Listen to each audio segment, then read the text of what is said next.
The Late Night Alternative with Iain Lee on Talk Radio. We have ways of making you talk. We gotta do some rock and rollin' hokey cokey. You put your right arm in, your right arm out, in, out, in, out, shake it all around. You do the hokey cokey and you turn around. That's what it's all about. Sing it. Whoa, the hokey cokey. Whoa, the hokey cokey. Whoa, the hokey cokey. Hands, clap, knees, bang, clap.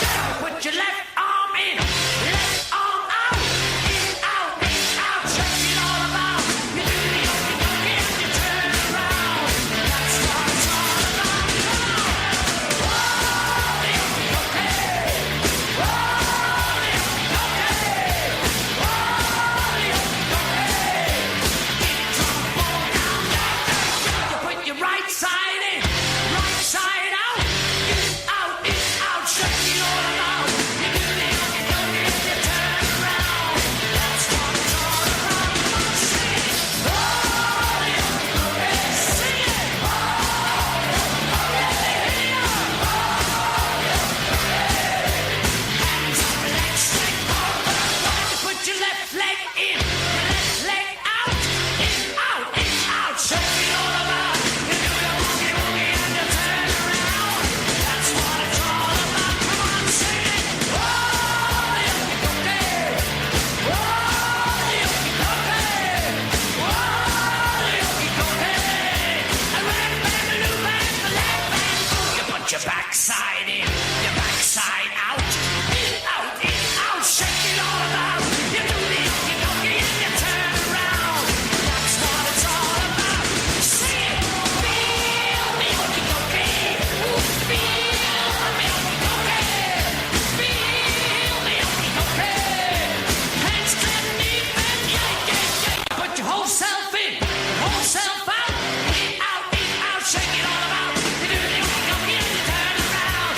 That's what it's all about. Come on, sing it. Whoa, the hokey cokey. Whoa, the hokey cokey. Whoa, the hokey cokey. Hands, clap, knee, bend, yank. Ooh, in the moonlight, ooh, in the moonlight. Slade Week here at Talk Radio. Our part is Dave Hill will be sat in the studio in 48 hours' time.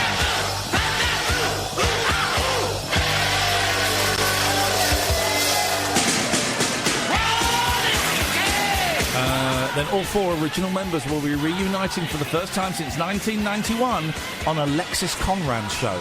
Apparently he's got a show on this station. Who would have thought?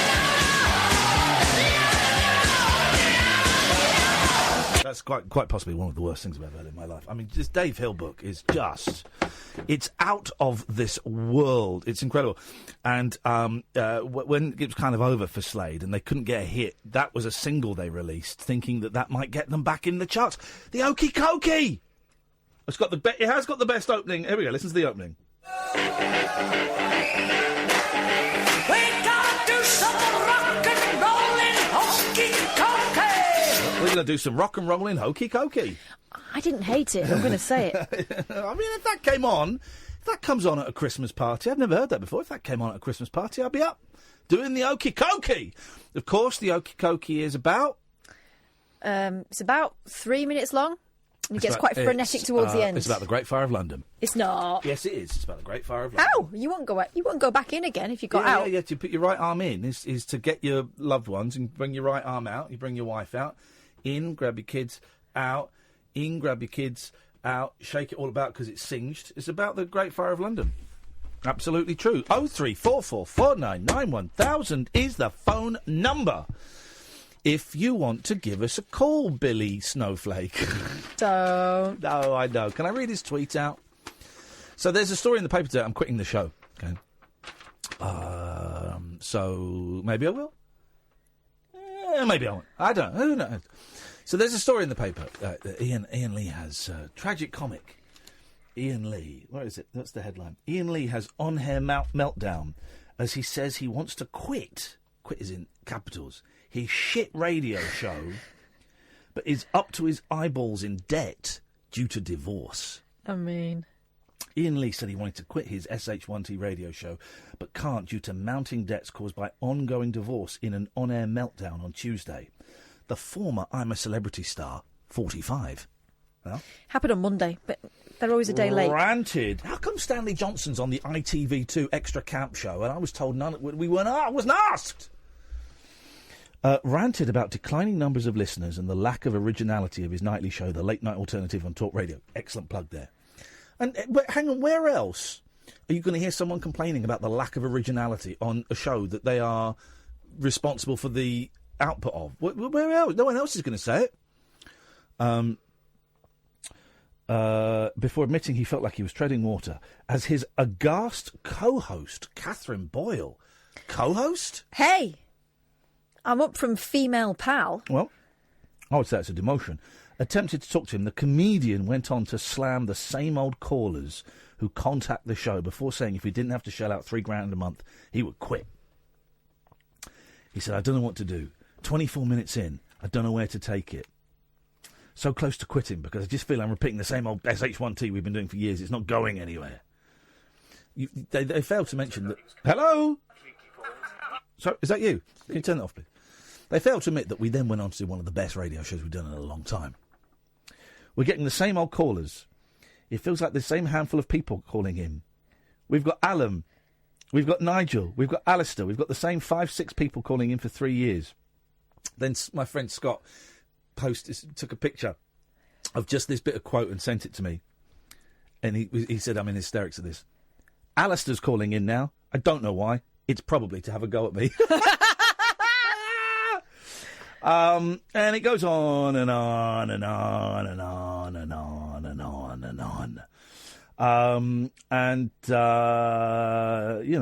that's the paper there. I'm doing Good Morning Britain tomorrow, so I'm assuming they're going to banjax me, and call me out on quitting. And I'm going to. So what I might do tomorrow on Good Morning Britain is announce I am actually quitting. Right. Okay, so here's the thing. Because I spoke to Denny, my boss, about this, and I phoned him up today. I said, look, there's a story in the paper today. I just want you to know it's a load of bullshit. He said, oh, no, it's fine. He said, but how would you feel about maybe you disappear for a few days and I kind of issue a statement saying that you've left? And I said, yeah, that's cool, but I can't afford to at the moment. But so tomorrow on Good Morning Britain, if they push me about it, I'm going to announce I'm quitting, okay? But you, dear listener, they might not ask me. They want me to go on, and I'm doing the showbiz, so I'm talking about I'm a Celebrity with Joe Pasquale. And they emailed me today saying, we just want you to talk about what's going on in the camp at the moment. I said, yeah, sure, fine.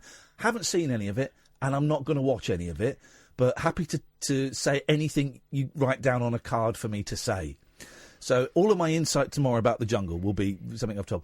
So they may not even mention it. But if they do keep pushing, so what is this? I'm going to give them an exclusive and say, yes, I'm quitting. But you, dear listener, right, you will know I'm not quitting. Okay, I'm just saying it to get Piers Morgan off my back. Is that his name, Piers Morgan? It didn't Piers. I call him Piers. I know. And then I will just read this, right? So then someone who was upset with the show yesterday, big fan of the show, but because I didn't watch a documentary about UB40 or hand over private information about a caller... Mm-hmm. Or respond to every single tweet, and he sent a lot. It's got very angry. Billy, call in again like you did last night, but this time hold on to the phone, don't put it down. Okay. So Billy retweeted the story in the Daily Mail. It's in all the papers now, so brilliant. And Billy has tweeted the Daily Mail saying, what you didn't mention is that later on during the show, he called me a cheesy bellend and Billy no balls. Because I wouldn't phone in, so he read the papers instead. We spoke to other people, I remember that. And that happened yesterday, not the day before. I informed Ofcom about Iain Lee because he felt it was funny to play dick clips. I didn't play dick clips, I played... A dick. A dick. He felt it was funny to play... A dick. Clips over a news report of an American college gun massacre. It's all right for him to swear and offend people and play Lord Almighty with the dump button, but doesn't like it back. Next tweet, to my boss. You seriously need to get a grip of Iain Lee. Playing a dick clips over news reports of high school massacres is not cool. Producer Kath is just a yes person to stroke whatever ego the man has left. Hashtag Sack Iain Lee. Just click on that hashtag and see how much support it's getting. There is actually quite a few. But they go back to 2013 when I was doing Big Brother's bit on the side. That's people. We didn't. Well, no. Let's just leave him to believe that I played that. I when the news was on, I played a dick over a story about loads of kids getting shot. Let's just let Billy believe that that's what happened. Sounds legit, doesn't it? Sounds like the kind of thing that I would do. There's a story about kids being shot in America. I play this a dick several times, and Kath doesn't tell me off. Yeah, that sounds like the kind of thing that would happen. Mm-hmm. And Billy, if it happened in your world, then it happened, buddy. It happened. The other thing is, he's got to be in his bonnet about swearing because he believes he was muted for using the C-bomb on Twitter. He wasn't.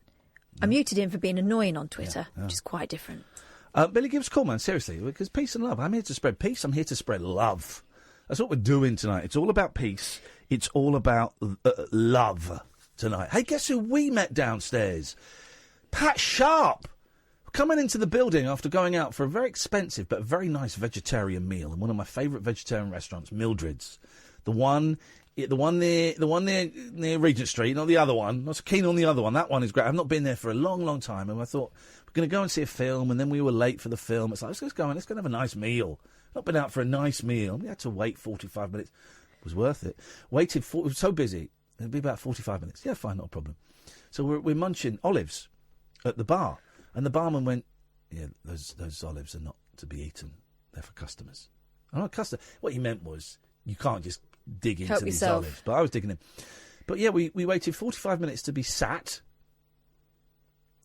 This is going to be clever. We waited 45 minutes to be seated, and then it took only 25 minutes to be satiated. Oh. Thank you very much indeed, sir. So we're both kind of stuffed and really sleepy after a really, really lovely meal. So, tonight's show, I've got a lot to talk about. I want to talk about the National Landlords Association. I want to try and get the guy from there. Oh, have you heard him? Oh, he's brilliant. He's brilliant. He's the guy that's setting up... he's the guy that is angry with Shelter, the charity that give advice to people who are homeless. He says that Shelter, who are bad-mouthing landlords, so he set up this trade union for landlords. It was brilliant. He was on Radio 4 today, and the presenter was going, "So how many members have you got in your union?" Well, we are the fastest-growing landlord union in the country. How many members have you got? Well, just one morning last week, we got 50 new members. So how many members have you got? Well, listen, I'm not here to do an advert for us. I just want to say that we have got plenty of members. That was it. Dear. And he was having a go at Shelter for sticking up for people who can't afford legal advice and are getting screwed because they're on the DSS. Anyway, so I want to talk about him. I'd like to get him on the show at some point because he sounds great. I want to talk about fast fashion because I don't really understand. This fast fashion is getting thrown around a lot recently. I don't really understand what it is. Surely it's just capitalism. Anyway, and also there's a thing about kids being addicted to Fortnite. I found a video game that is better than Fortnite, and I'm going to get all of your children addicted to it tonight. 0344 499 1000 is the telephone number if you want to give us a call. 0344 499 1000 is the phone number. You can call in about anything you want. We got Jerry, we got John, we got people queuing up. Come and join us, the Late Night Alternative, weeknights from 10 with Iain Lee and Catherine Boyle on Talk Radio. The Late Night Alternative with Iain Lee on Talk Radio. 0344 499 1000. Good evening, John. Hiya, how are we? All right, John, what you got for us tonight? No, it was just a quick phone call. I phoned in a couple of nights ago, pure depressed and everything like that, and had a long, meaningful chat, and I thought I'd phone in and sound a bit more upbeat and see how everybody's doing. Yeah. So you're more upbeat? I'm more upbeat. What's going on for you, brother? I was just, like I say, I phoned in a couple of nights ago. I was kind of down. I was letting uni work getting top of me and was kind of having a bit of problems in terms of paying for some stuff. But payday was today, so that was great. Yes, man. I got a lot of uni work done, so I was really happy. And then I thought, I was out, and I just thought I'd phone in and say, because obviously I've recently just found your show. Yeah. And I've been watching all the YouTube videos, everything, and all that. And I'd read the story the day about you quitting and that, and I thought I'd phone in and say, because I remember you saying about the murder mystery and stuff like that. And I think all I'm phoning to say is that I'm confident that you'll find a formula that will work for the show, and that you'll eventually find something that makes yourself happy for the show, and people will listen. Here's the thing, right? First of all, I'm not making any big decisions about my life while I'm coming off these flipping pills, right? Because it is insane, and I'm now at a point where I'm taking a pill every other day, but it means the day that I take the pill is normally a really, really tough day because it takes a couple of hours for it to kick in.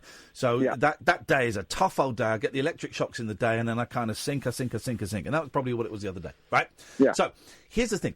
But let's ask this philosophical question, okay? And let's see where this takes us. Supposing the thing that made me happiest was to not do this radio show. Imagine that for a second. I'm not saying it is, not saying it possibly could be, but imagine if the thing that made me happy was not doing this show. Let me rephrase that. Was not working in show business at all on any level whatsoever. Wouldn't that be something? Wouldn't that be a discovery to go, hang on a minute.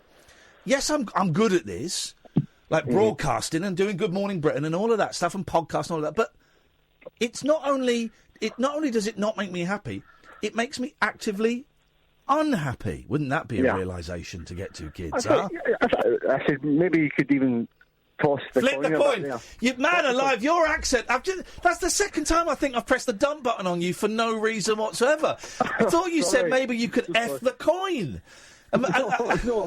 Did you think that, Sam? You winced a bit. He's, considering you've got Scottish heritage, you are very Scots shy. I also feel... Well, I can never understand a word my granddad was saying. He was from Aberdeen. A guy said folk yesterday and Iain reached for the button. Well, I'm wondering if maybe I'm Scottist.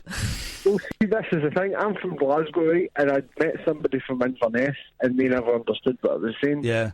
Yeah. So I maybe it's just me. No, it's not. It's us, and we are London-centric, and we're English, and we should be embracing our Scottish brothers and sisters more. So I apologise. I shouldn't have dumped you. That was a bad dump. No, that's okay. That's okay.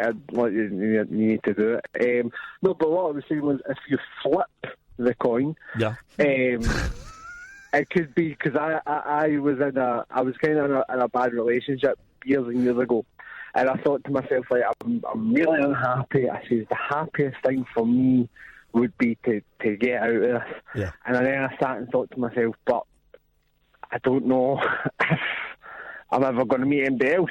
So it was kind of like, I was like, do I do it? Do I not? And when it eventually happened, I mean, I was in a mad state of depression. It was over nothing. I mean, ending a relationship, even a relationship that you hate, and even a relationship that you hate, and you suspect the other person ain't so keen on either.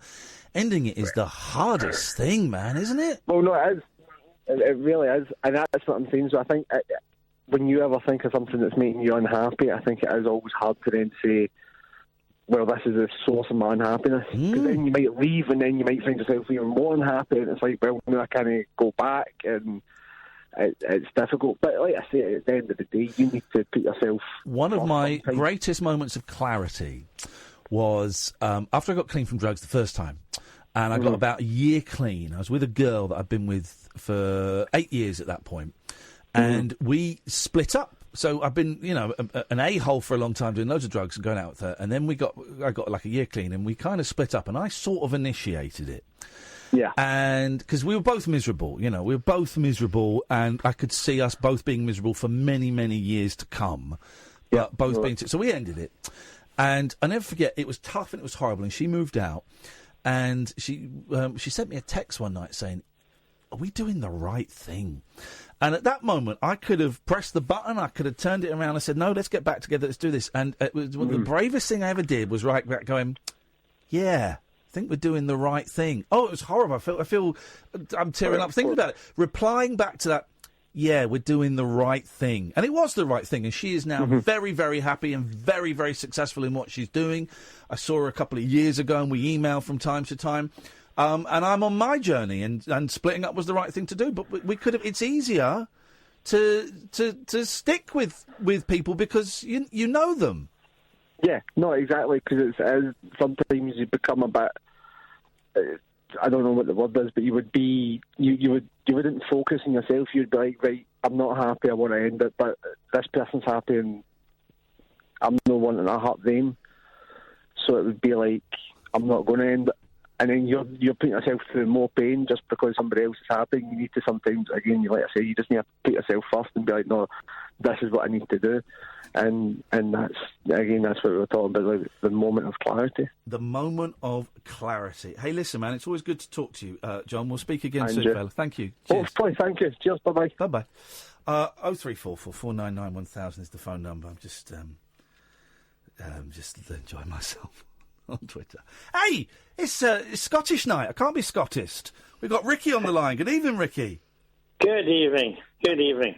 What you got for us, boss? Shelter. Oh, yeah. So this guy, could you find, Catherine, the name of the head of the National Landlords Association? They are basically saying that Shelter, that as far as I can see, only do good, that companies like Marks and Spencer's and another big company should be boycotted because they support Shelter, and Shelter are coming out, according to the National Landlords Association, and saying that all private landlords are bad, evil people. Now, from what I can tell, Shelter are not doing that. They're sticking up for some people that are having a really tough time either getting flats or getting turfed out of properties because they're on benefits. Catherine has the gentleman's name. I've got the chairman, Adrian Jenkins. That sounds about right. Or is it Richard Lambert? One of those two. Okay. But that organisation is basically set up for this argument against Shelter. Yes, Ricky? And I agree with him. According to my hearsay information... Yes. What's your recent information? But that is an extreme left-wing communist-type organisation that just sells itself and being Mr. Good Guy. Yep. Doesn't provide any houses. Nope. And slags good, honest people who are providing homes. Yep. Well, they're not. Well. Hang on a second. Let's go through this one at a time. Right.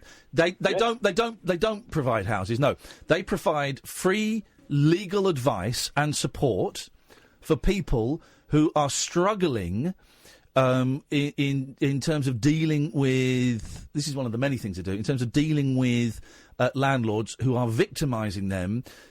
Because they are on benefits, and you describe these landlords. Let me finish. No, you don't, Ricky. You don't need to get Ricky. You'll come back in a second. Have some manners, please. No, remember, it's my dime.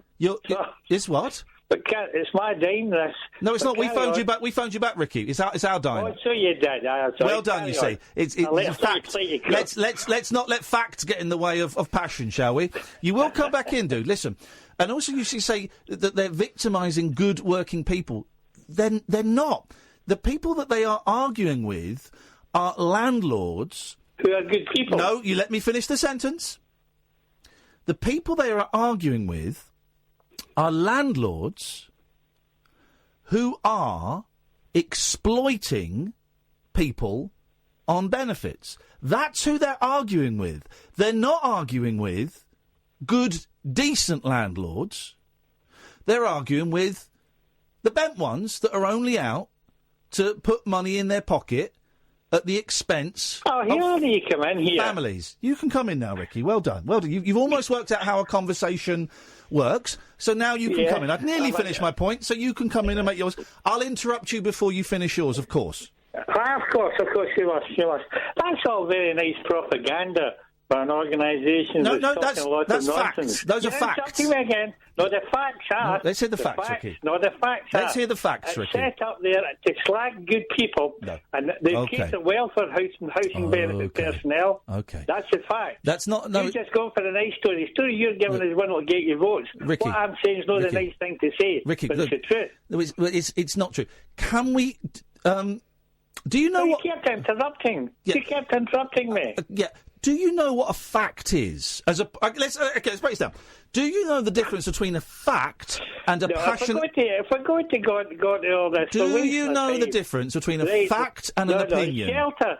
Do you know? To me, information I've got is a big con job. Hello. Right? Do you know the difference between a? No, I'm sorry. I'm not going to waste my time with you showing us what a fact is. That is a fact. Maybe one. Do you know the difference between a fact and an opinion? Do you know the difference between a fact? It doesn't matter. No, facts don't matter. Facts don't. Look, it's been nice talking to you. Are you a landlord, Ricky? Are you a landlord? Ricky, no, are you a landlord? Right, okay. I've listened to them. Okay, so just give us the facts. Jesus, back. what a rude, horrible example of a human being you are. Listen, man. No, I'm terrible. You're very rude. Terrible. You're very rude. Get some manners. Thank God you're not a landlord. Who'd want to rent a place from an arsehole like you? Now listen. That was silly. That was cheap. That was cheap. Because I was hoping you'd listen. No. You're not listening. I'm a bum. I'm a bum. I love a bum. Now, Ricky, that's it? No. You're done? No. You come away with sort of cheap stuff like that. You're done? You disappoint me. You really do. You disappoint the human race. You're an embarrassment to the Scottish people with your bigotry and your lies. No. You talk a lot of rubbish. You've come on and lied. Is this the best you can do? Just come and slag people? Well, when I'm dealing... Yes, it is. That's the show. That's the show. I'm not impressed at all. I'm not impressed by your phone call. You can't... Do you want to start again and try doing facts this time, Ricky? No, because you haven't got any facts. You haven't got any facts. You haven't... I'm better. Ricky. Jesus Christ, what a rude man. Why are you swearing? Jesus Christ isn't swearing. I don't believe in your God. Now listen. For goodness sakes. Right, Ricky, do you want to talk? Do you want... Oh, jeez. Okay, thanks. Ricky, I'm going to cut you off because you want to... Cut me off. Go on. You're the rascal. I'm not going to cut you off now. Oh, you hung up. I enjoyed that. So the facts versus opinion. I'm happy to have a conversation, Ricky, but with facts. Maybe, listen, I tell you what, have some coffee, sleep it off, give us a call tomorrow, and we'll try then, shall we? 0344 499. What did Shelter is a far left communist, extreme left wing. Wowzers! These people want to. I'm tempted to donate a few quid to Shelter. On the back of this. It's the funniest thing. Those are the kind of people that are having a pop at Shelter. One of his arguments was, well, they don't house anybody. Right, well, neither do I, but, so what? 0344. I enjoyed that, Ricky. Thank you. Try harder next time. I'm going to give you 4 out of 10. 0344. Calling him an arsehole was beneath me. He's right there. That was beneath me. I was just trying to get his attention. Nothing seemed to be sticking, so I went low. 0344 499 1000 is the phone number. This is the Late Night Alternative on Talk Radio. The Late Night Alternative with Iain Lee on Talk Radio. 0344 499 1000 is the telephone number. I'm so glad I deleted Twitter from my phone. Here's the thing: we should just get rid of the internet, honestly, because people like Billy and other people, you don't deserve an opinion. I don't think it's doing him any good. It's not. Go listen. Call in, dude. I'm prepared to apologise to you on air for whatever it is I've done. Once you've explained what it is I've done, right? If I agree that I did that, I'll apologise. You carry on thinking I played the word dick over a story about kids getting shot. You carry on thinking that. You let him think it. Let him think it. Well, the thing is, though, it's kind of defamation. It's libel, but I'm not going to sue the guy. I might. Call Billy. Call him, because I'm all about peace and love, right? And if you can prove to me I've done something, one of the things that slighted you, I'll apologise for it. And I'd expect you to apologise for your slights towards me and my production team. Or if you don't want to call in, I think if you look out your window, there might be a little bit of chicken feed out there. 0344 499 1000 is the telephone number. Good evening, Jerry. Hello, it's a cook report, man. Or the cook. Phil shouting. You machine gunned me the other day. Machine gun disabled people, listen. Yes, I machine gunned you. Yes, what's your problem? No, the things Daily Mail says about that. Just saying. I got told off by someone as well for the. I didn't like the way Ian cut Jerry off. Deal with it. Jerry gets cut off the way I want to cut him off. Jerry did say all the time. I love it. Exactly. Jerry does always leave with up your bum. I mean, I think that you give as good as you get, my friend. Yeah, exactly. Fast fashion. Yes, Right, come on. Let's enough of this gibber. Quit your jibber jabber. What have you got for us tonight? fast fashion. It's capitalism at its purest. Fast fashion is this is the thing I was thinking. So there's all this talk about fast fashion and clothes being made. You know, Boohoo selling a dress for £5 was the example, and there's like a committee going, well, how come the minimum wage is £7.60 an hour? How can you make a dress for £5? They said, well, it's a loss leader. It costs us more than that. And we sell it to get people in the shop, and hopefully they buy the more expensive things. And so the argument is that fast fashion, where you buy stuff that you only wear once, if you wear it at all, really cheap clothes, is creating huge problems with landfill and pollution and all of this kind of stuff, right? But that's capitalism. It's exactly what I was thinking as I was listening to this on the radio last night. That's capitalism. That's what it is. That's capitalism. If we're going to do that, well, then you've got to go and look at. You've got to go and look at every... Mobile phones are designed to be redundant within... Well, it used to be 2 years. Now it's probably like 9 months. They're redundant within 9 months.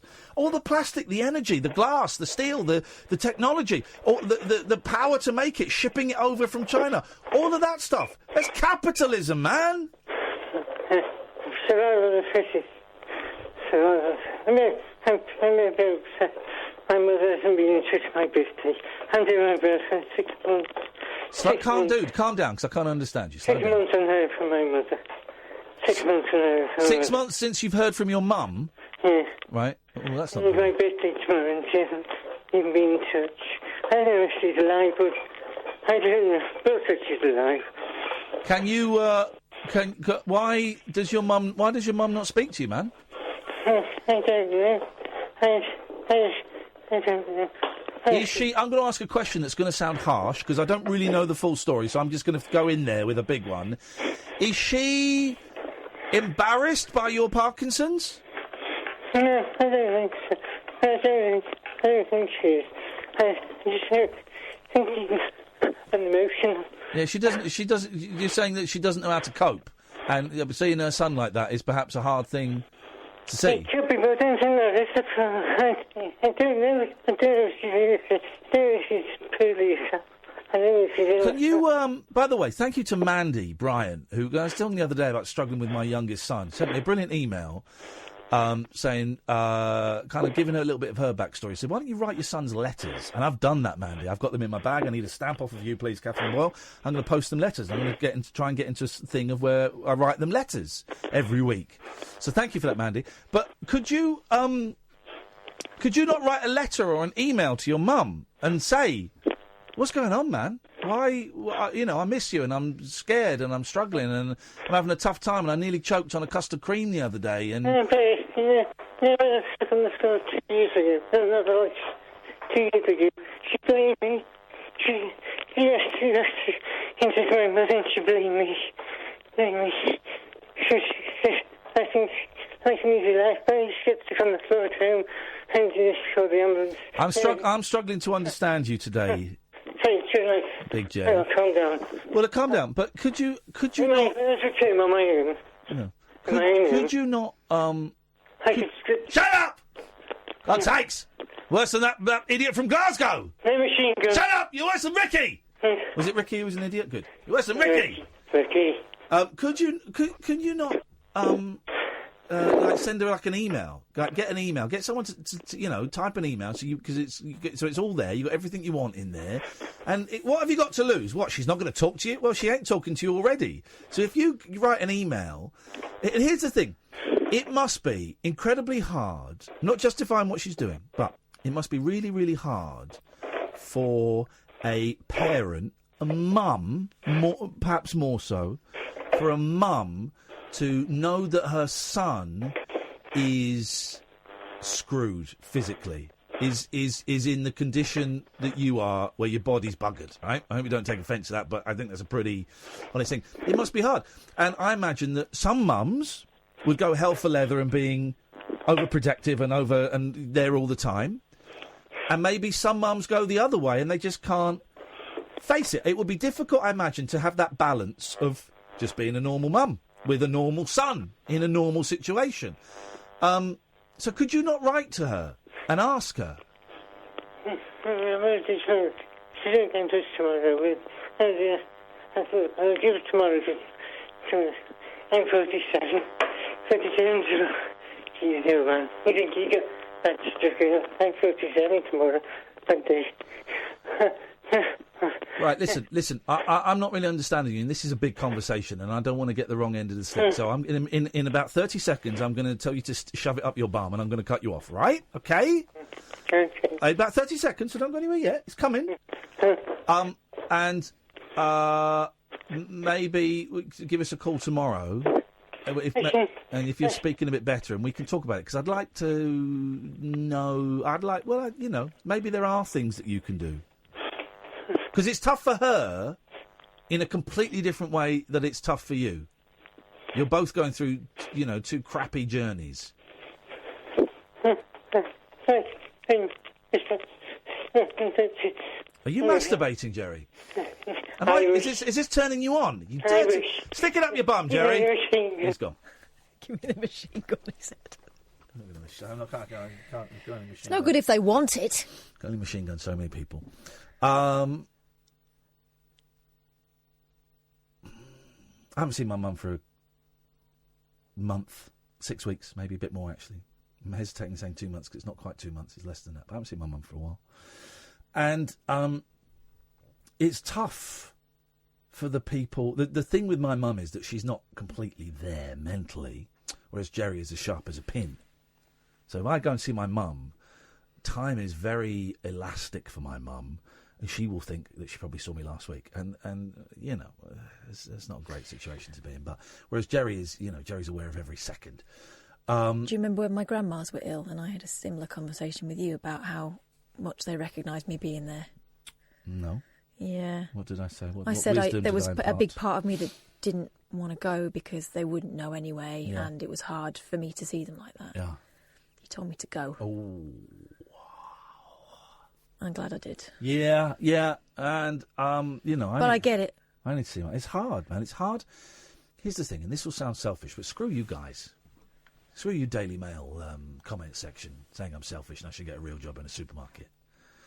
I'd happily work in a supermarket again. I had some great times working in the supermarket in B-Jam. Great times working in B-Jams. And then Safeway. I think both of those businesses have closed down now. As a direct result. As a direct result. I'd happily work in a supermarket again. And someone, Daily Mail, why don't you shut up and you'd hate it if you worked in a supermarket? How demeaning to people that work in supermarkets. It's a tough old job. It's a tough old job. I'd do that My again. mother-in-law loved working in supermarkets. Here's the thing. This ain't going to last forever, right? And one day I might have to get a real job. I've never had a problem. With that thought of, I have to get a real job. Work in a supermarket? How dare you? The arrogance of some of these people, saying that as though that's an insult. I forgot I was talking now because I was talking about Safeway and B-Jam. 0344 499 1000. This is Talk Radio. The Late Night Alternative with Iain Lee. Doing lots of things that we don't know about, we can't control. On Talk Radio. Yes, great. All right, no more mention of the gentleman because I suspect he's actually not very well. But listen, you're welcome to call in. I know you're listening. You're very, very welcome to call in. 0344 499 1000. I offer the hand of peace and friendship because I'm a great guy. And if you can show me stuff that I've done wrong, I will apologise for it. You know me, Catherine. I apologise for most things I've done wrong. Apologise for that. Sorry for that. I had to mute the microphones there for a second. Lovely vegetarian meal. Not so lovely second time around.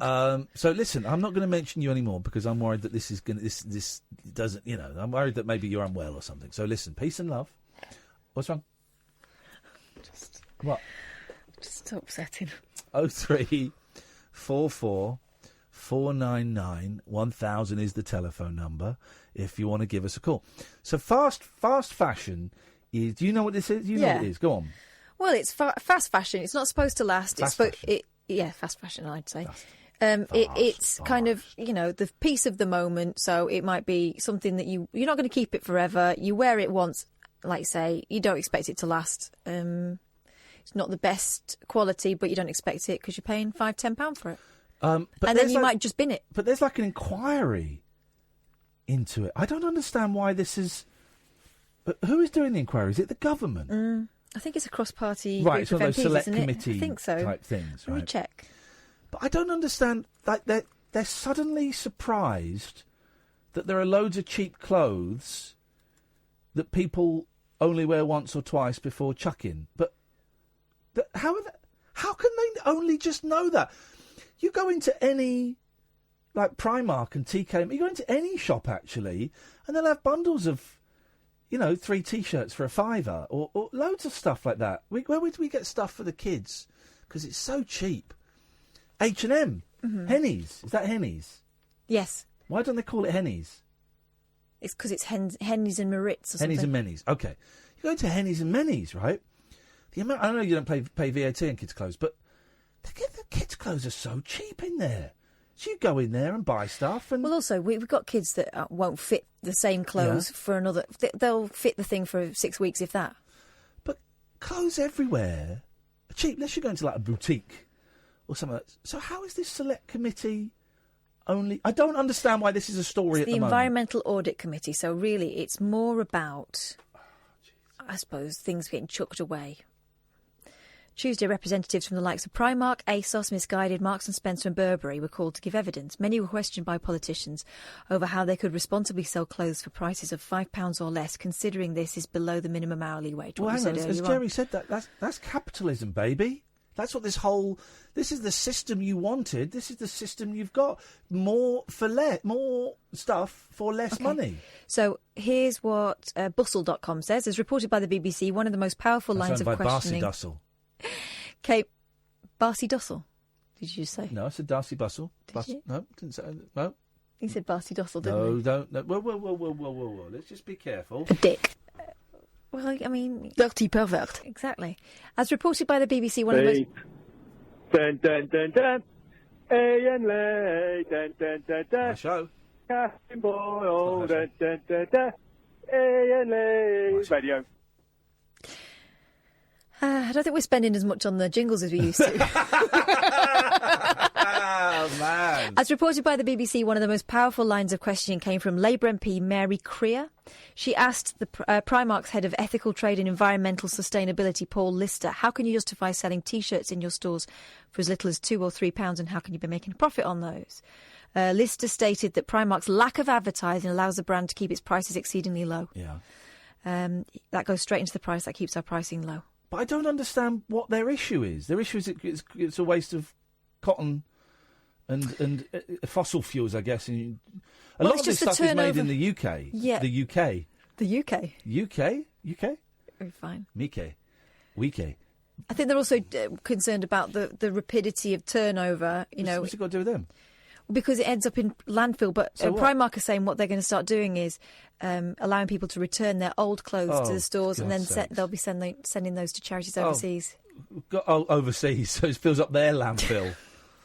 It does. But honestly, I was listening to this the other day, and I just think, but this is capitalism. This is exactly. This is the end result. Yeah. The system is. This is capitalism. This is how it works. Billy, listen, please, if you're going to phone up, stay on the phone. Don't, when Sam answers, put the phone down. I'd really love to hear from Billy. I would love to hear. I want to make peace with Billy. But he phones up, then Sam answers the phone and he bowls it. Make peace with Billy.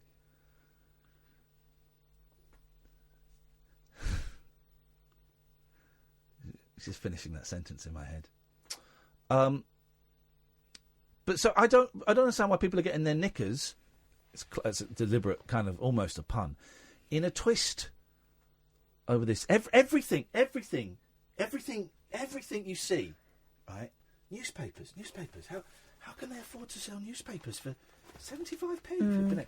How can they afford to sell newspapers for such all this paper, the ink, the fossil fuels used because you got to then drive it to Stars and Bunce's and all of that and Smiths. How can they afford to do that? This Dave Hill book, how can they afford to print this book on paper and the energy and all the energy used? And this phone it's capitalism, baby. It's where we're at. I don't think it's the greatest system. I think it's flawed, but that's this watch. I mean, this watch will last forever. This calculator watch will last forever. But it's made out very expensive oil. It's oil. It's oil. Rubber is made out of oil. Well, plastic is. Rubber is made out of rubber plants, but they don't really make them out of rubber plants anymore. So basically, the whole system... I'd make such a good sociology teacher. So basically... You need to give these MPs a ring because they're completely wasting their time. It's not... We'll get to the questions in the second class. Just bear with me. So basically, in conclusion, the whole system is circular. It works on a 360 axis, and one propagates the next. It's infinite until eventually society can sustain no more, and all of our wardrobes are full. Now, do we have any questions on that? Yes, Boyle Bumlick. No further questions. Thank you very much indeed. I just want it to stop. That's how it works. I remember sociology lessons when I did my A-levels the second time at Windsor College.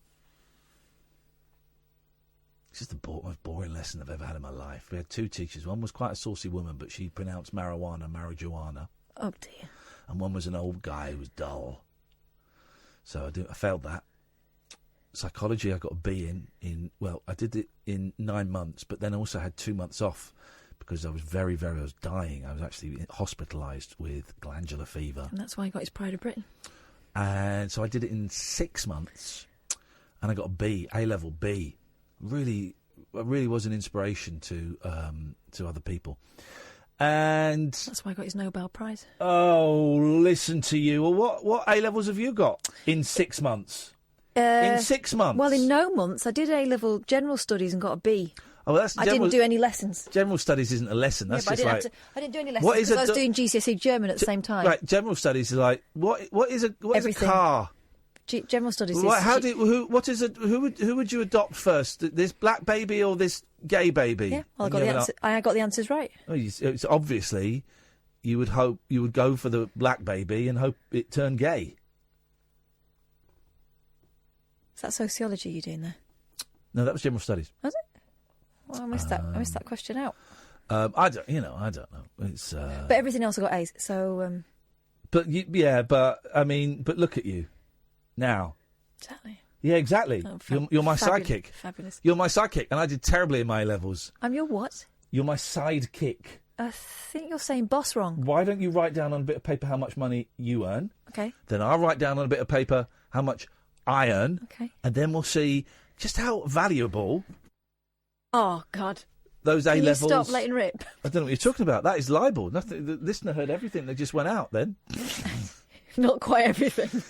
Seriously, let's compare Oh, because salaries. my worth is solely financial. Is that what you're saying? Yes. Okay. A-level, yes, that's what A-levels are for jobs. Oh, are they? What are they for? How very proletarian of you. What are they for? Not proletariat. I'm not religious at all. You know that. Isn't education supposed to open your mind? Yeah. I mean, I know something's open at the moment. It isn't your mind. Please don't be rude about yourself. Here's the thing, right? My mind was opened so early on in the education process that I realised I didn't want to be part of the government education process. So I opted out. Yeah. You got sucked in. Yeah. You wasted your life. Yeah. Look at me, successful, single. So happy. Got 2 cats coming next week. Yes. Living the dream. That's what it's all about. Right, feel me squeeze the. Can you stop squeezing? Squeeze the comic sauce out of that one. Jordan, stay there. You'll be the first call up after the break. 0344 499 1000 is the telephone number. You can give us a call about anything you want. We've had some heavy chats today. Landlords and fast fashion. And how much I'm worth. If you want to put a bid in for Catherine, you're very, very welcome to. This is the Late Night Alternative every weeknight from 10 on Talk Radio. The Late Night Alternative with Iain Lee on Talk Radio. We have ways of making you talk.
watching the video.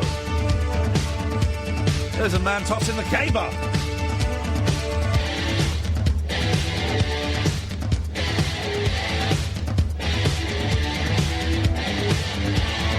Jim Lee, the bass player, looks fit as a fiddle, let's say. He's playing the fiddle. Him and Noddy wrote all the songs, you see. Love it. Just think, in 48 hours' time, Dave Hill will be leaving the studio and we will be basically closing down Talk Radio because we can't beat that. So excited. Honestly, his book, I'm going to keep plugging this man because he needs to sell as many, he deserves to sell as many as he can. Dave Hill, so here it is, the autobiography. Go and buy it from Big Green Bookshop. That's our favourite places. They've got signed copies at Big Green Bookshop for £10. Signed copies for £10. That is a great book. If my boys, even though I've got it, my boys gave me that, and I opened that on Christmas Day, I would know I was doing something right. Good evening, Catherine Boyle. Pleased to meet you. Hi. I'm not pulling your finger. I'm not shaking hands. I'm shaking hands like a gentleman. My name is Iain Lee. I'm very pleased to meet you. Welcome to the show. We've met before. What is my show? So I'm staying in a hotel tonight and tomorrow night because I'm doing Good Morning Britain. Who's gonna drive you home? I'm not going home. I'm going to the hotel. Who's gonna drive you to the hotel? You are. Okay. You are, because I spent 18 quid on we got an Uber earlier on. Right? Do you know how much mine was? £8. Mine was 18 quid, right? And it was the foulest mouth Uber driver ever. He tried to pull into a bus lane and the bus wouldn't let him through. Quite rightly, I thought. So he wound down the window and went, "Hey! Pull it in there!" And the bloke's going, "There's a bus lane! Oh, pull it!" And I ended up with our driver telling the bus driver to F off. F off. And then he was beeping everybody and he jumped through red light. It was thrilling, if I'm honest. It was thrilling. Should we see his, how do I see his rating? Because that guy is either, like, acing it all the way, or he's on sort of 0. I mean, it was not, right, right, well, okay. Well, they want me to rate him. What do I give him? I mean, can you do 10 out of 10 for swears? Should I give him... I can't give him 5. He was swearing at a bus driver. But then it was exciting, and I was egging him on. You were. You were saying, I'll give him a 5. You're just like me. I love you, man. I'm not giving him a... You can't. You've got to give him all top marks, because it was definitely you pulling the strings there. He was doing it to impress you. I'm down to 4.64. Gosh, how did that happen? So let's see. Let's see this guy's rating. Rating 4.83, and he's been doing it for 3.5 years. He knows English, Hindi, and Bangla. Me too. And swears. And street patois. Talk about something there. I forgot what it was. So we'll go to Jordan. Good evening, Jordan. Hello, Ian. Daylight come and me want go home. Ian. Yes, sir. How's it going? It's going as well as it can be expected. Okay. All things considered, I'm with you. What can I do for you tonight? Well, just ringing to say I'm a big fan. Ghostbusters 2! Hey! Ghostbusters 2! These are my people. These are my people. These are the people I appeal. This is my core audience. The Ghostbusters 2 crowd. Who wants hot? Who wants hot young or hot older women? I want drunk guys shouting 1987 movie titles at me.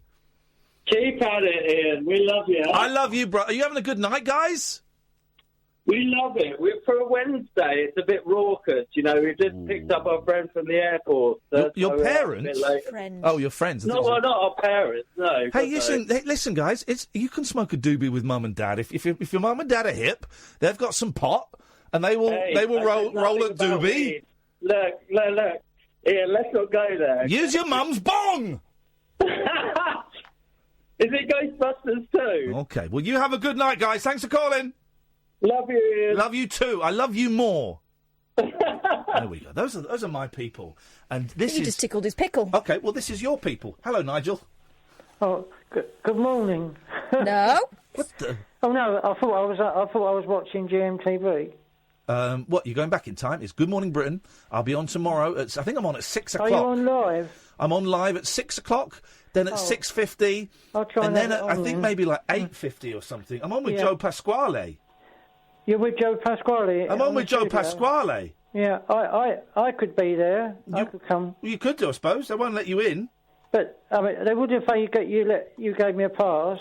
I'm on at 6. Here we go. This is good. I'm on at 6.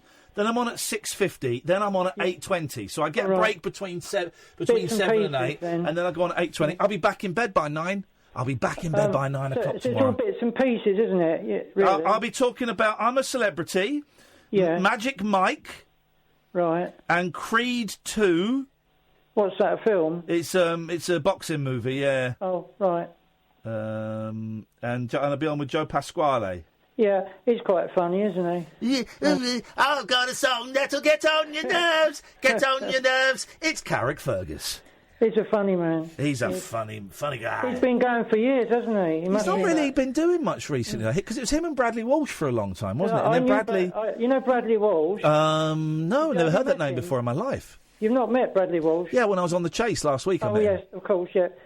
But you hadn't met him before that? Yes, I had met him before that. I'd actually sat in a room with... Here's the thing. Before that, I'd sat in a room with Bradley Walsh and Jose Feliciano. Woo! Yeah, me and Bradley and Jose chatting. Imagine. The singer, yeah. Yes, man. I got Bradley to sign a Christmas card for my mum, and I was sat there chatting with Bradley Walsh and Jose Feliciano. You should have got Jose to sing. You want an accidental partridge? There's your act. That's a deliberate partridge. Go on, Catherine. You should have got Jose to sing Feliz Navidad. I think it was in the summer. No, it was Christmas. It was Christmas. I got Christmas card. I think he probably did, actually. I can't remember if he sang or not. That's a great song. Yeah, he's a great guy. Met Ian. I met Jose Feliciano. Yes? I met Bradley Walsh. Prove it. I think it was 30 years ago. 30 years ago today, that Nigel went a little bit gay for Bradley Walsh. But you know where I met him? At Folkestone, in a hotel at Folkestone.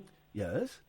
Standing up the bar, and he was doing Frank Spencer, and I was doing Frank Spencer. That's when I won an award for singing and drumming a talent show. Oh, yeah. And I was up at the bar having a drink with Bradley, and that's before he did a lot of TV work, of course. He was doing the comedians then. Yep. Comedian shows. Okay. And so I feel like I'm living Bradley Walsh's career in real time. He knows me quite well, actually. Oh, really? When was the last time you spoke to him? We did Frank Spencer together up the bars, and everyone was in hysterics. You did Frank Spencer together up the bars? Flipping No, it. I mean, that sounds like a night, doesn't it, eh? Did you swap ends half time? Well, he had a bit of trouble doing Frank Spencer, so did I. So we both did it together up the bar, having a drink. Up the bar. I wondered where that was going to end. Betty didn't like it. She stayed outside and had fish and chips. Miss Jones, what's going on here, Miss Jones? Has anyone seen my pussy? I've got yes. something serious to tell you, Ian. I have, actually. Ian? I haven't got one. I don't mean to butt in, but You do. You do, Nigel. I've got something serious to tell you. You've signed over the flat to the girl that lives in a tent, and you're calling us from a tent. No, nothing as drastic as that. Yet. You're joking. You've stuck a drumstick up your bum, and you don't know how to get it out. It's really serious. Okay, focus. Can I tell you? Yeah, of course you before can. I do my song. Oh, what? Well, can I do a Christmas song in a minute? Okay. I was going to do chestnuts roasting on a... No, you can't. You can't. Not until... I'm not allowing any Christmas songs until after the 1st of December. Oh, well, I'll find... I had a letter yesterday from the hospital saying they didn't treat my mum's bed sore properly, and they were apologising because that she didn't get enough treatment. But it's an apology letter. So I was very concerned and upset when I saw it. Of course you would be. That's a big thing to find out. Yeah. It could have been. Oh yeah, prevention. This serious bed sore could have been prevented by them, but they didn't sort of treat it before it got worse. I'd have to read the letter to you, but it's very upsetting because I think it made her a lot worse than she was, you know. Well, here's the thing. Yes. They said that. Sorry, quick. Let me finish. Okay. Before at the end of the letter, it says it wasn't the bed or ulcer that killed her. No, it wouldn't be. No, you probably wouldn't die from that. But the pain was bad for her. You know, the pain. She's at rest now. Yeah. She's at rest now. It's hard for me to talk about it, but. And yet you do.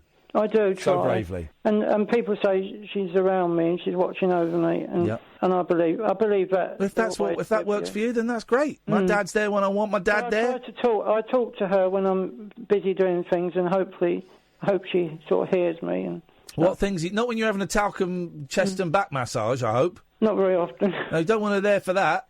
No. Private business. No. But wait, I don't really want to sue the hospital. Well, then don't. You don't have to. But You're under no legal obligation to sue the hospital. But would I get money for it? You might do. You might do. You might not. So a friend of mine said that you have to go all through legal things, and it's quite tricky doing that sort of thing. Yeah. Well, it's expensive, and you might not get anything out of it. Just for a bed, and also.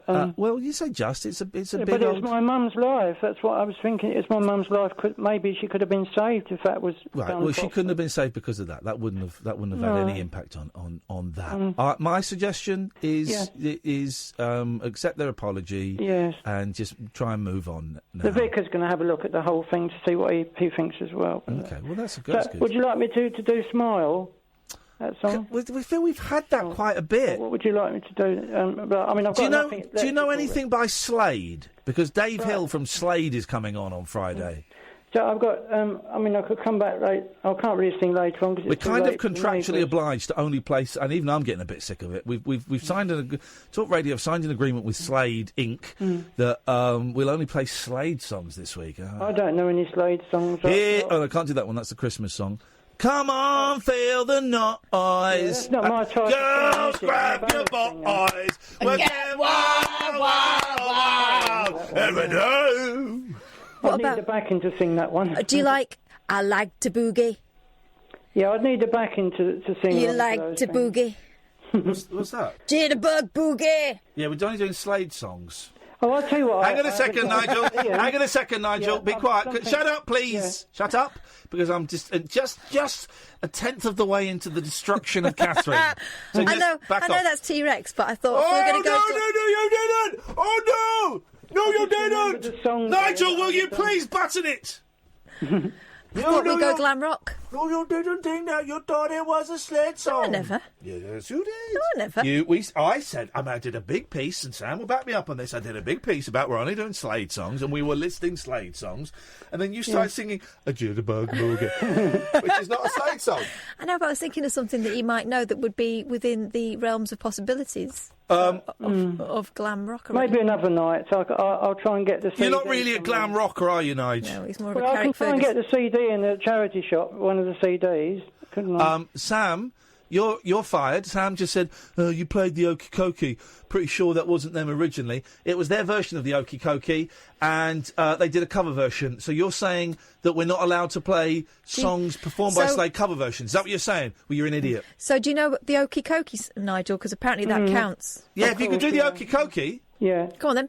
No, but I wanted to do a ballad tonight. No, ballads are soppy. You know that song, I Write the Songs, the Barry Manilow number? I haven't done that before on the radio. Do that? Do you know? Well, that's a great song. That's written by one of the Beach Boys. I was only going to do half of it anyway, because I haven't got a backing. Wait, we could go. Do you know, we could nip out for a fag and come back and Nigel. I'd like to do that one if I could. Go on then. So I Write the Songs. You're going to go out for a break? No, Nigel. Oh. Just do the flipping song, right. mate. Shall I start now then? Yes! Yeah, Jesus! This is a cappella, don't forget. Well, keep your clothes on. Okay. I write the songs that make the whole world sing. I write the songs of love and special things. I write the songs that make the young girls cry. I write the songs, I write the songs. I write the songs that make the whole world sing. I write the songs of love and special things. Boom, boom, boom. I write the songs that make the young girls cry. I write the songs, I write the songs, I write the songs. My music makes you dance and gives you spirit to take a chance. It's impressive how I queued that up. I was just going into the middle bit. Go on, you go into it, and I'll cue Barry in. And music makes you dance and gives your spirit a chance to rise to rock and roll. Now music fills your heart. Well, it's a real fine place to start. It's from me, it's to you, it's from you, it's to me. It's a worldwide symphony. That's enough of that. You're absolutely right. Thanks for calling, Nigel. That was all right, wasn't it? It was all right. Yeah, thank you. Bye.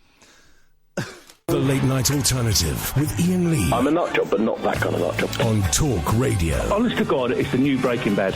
Oh no! 0344 499 1000 is the telephone number if you want to give us a call. Yes, Laura Nigel has finished. No, we're not having any Christmas songs until December. And when are your Christmas decks going up? When are you decking the halls? Well, I can't be bothered. Yeah. So, but I've ordered some new ones. Some really tacky ones. They're glorious. Yeah. They're snow babies, they're called. Oh, God. Yeah, they're like babies in like romper suit things. What do they do? Nothing. How big are they? They're, they're not like around the house. They're from the tree. So how big are you? You're showing me a size, but maybe you could paint a picture for the listener. What? But I don't know. About that big. I'm imagining about 3 inches. Well, okay, well, you imagine 3 inches, but how tall are these? How tall are these things? Shall I show you a picture one? They're really tacky. What are they called? Snow babies. Snow babies. They're deliciously horrible. Of course they are. The more I find out about you, the less I like you. Let me show you. By the way, the switchboard is empty for the first time for a Wednesday night to get halfway through the show and be round with calls. That's not bad going. 0344 499 1000 is the telephone number. It just made me laugh at how horrible they were. Oh, God, that is disgusting. Although it does look a little bit like your youngest. I know it does. That's why I like them. How much is that, Snow Baby? They range in price. It's not very seasonal. What's it do? It's not Jesus. It's not Father Christmas. He was a baby. Yeah, it wasn't. That's £7.50 and $3.95 delivery. Flipping heck, man. So I ordered 3.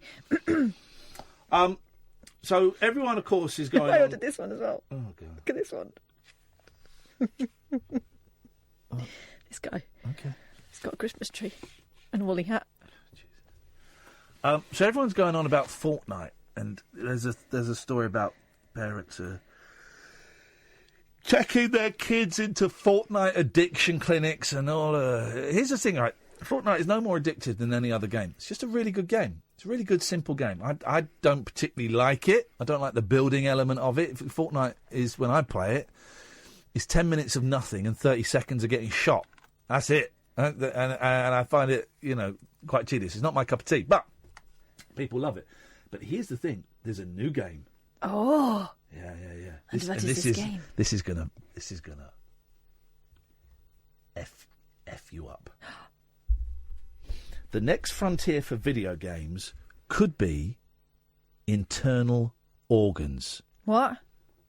Players of the Guts game must fight off a virtual parasite by causing changes to their gut. This is a real game, as measured by an ingested sensor. You swallow the controller, and you have to shit it out in the quickest time.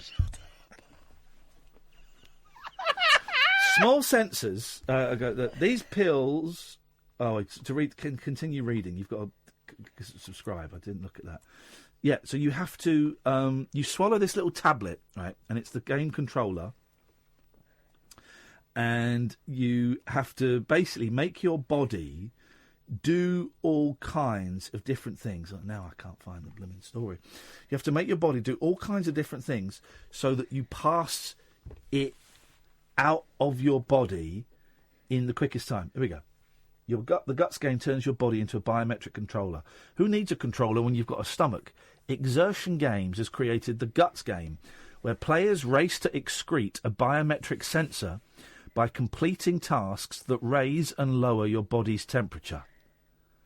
It sounds... I'm kind of in. Of course you are. I'm kind of in. Here we go. What's this? This is edible gaming. This is the video for it. Your gamepad may be in for a serious upgrade. Researchers in Australia have created the Guts game. The 2-player game starts with swallowing a biosensor. We're not twitching The sensor measures the player's core body temperature. The goal of the game? Get rid of the virtual parasite within 24 to 36 hours. I get rid of it in 5 hours. Players must complete tasks to change their body temperature. They can do this by exercising or moving between hot and cold places. The player with the most points wins. The game is over when the sensor is excreted. At TikTok, is TikTok the game, or is that the news channel that's reporting it? Yeah, it's the news channel. Okay, we don't need to know that. But it's a real game. Who is making this game? And can we get them on the show? Exertion Games. Tweets from the Exertion Games ad. I'm slightly... I think it's by that. Now, is that I want to think it's a spoof. But also, you want it to be real so you can have a go. I would so be the best at that game. Honestly, you know my bodily functions better than anyone. Too well.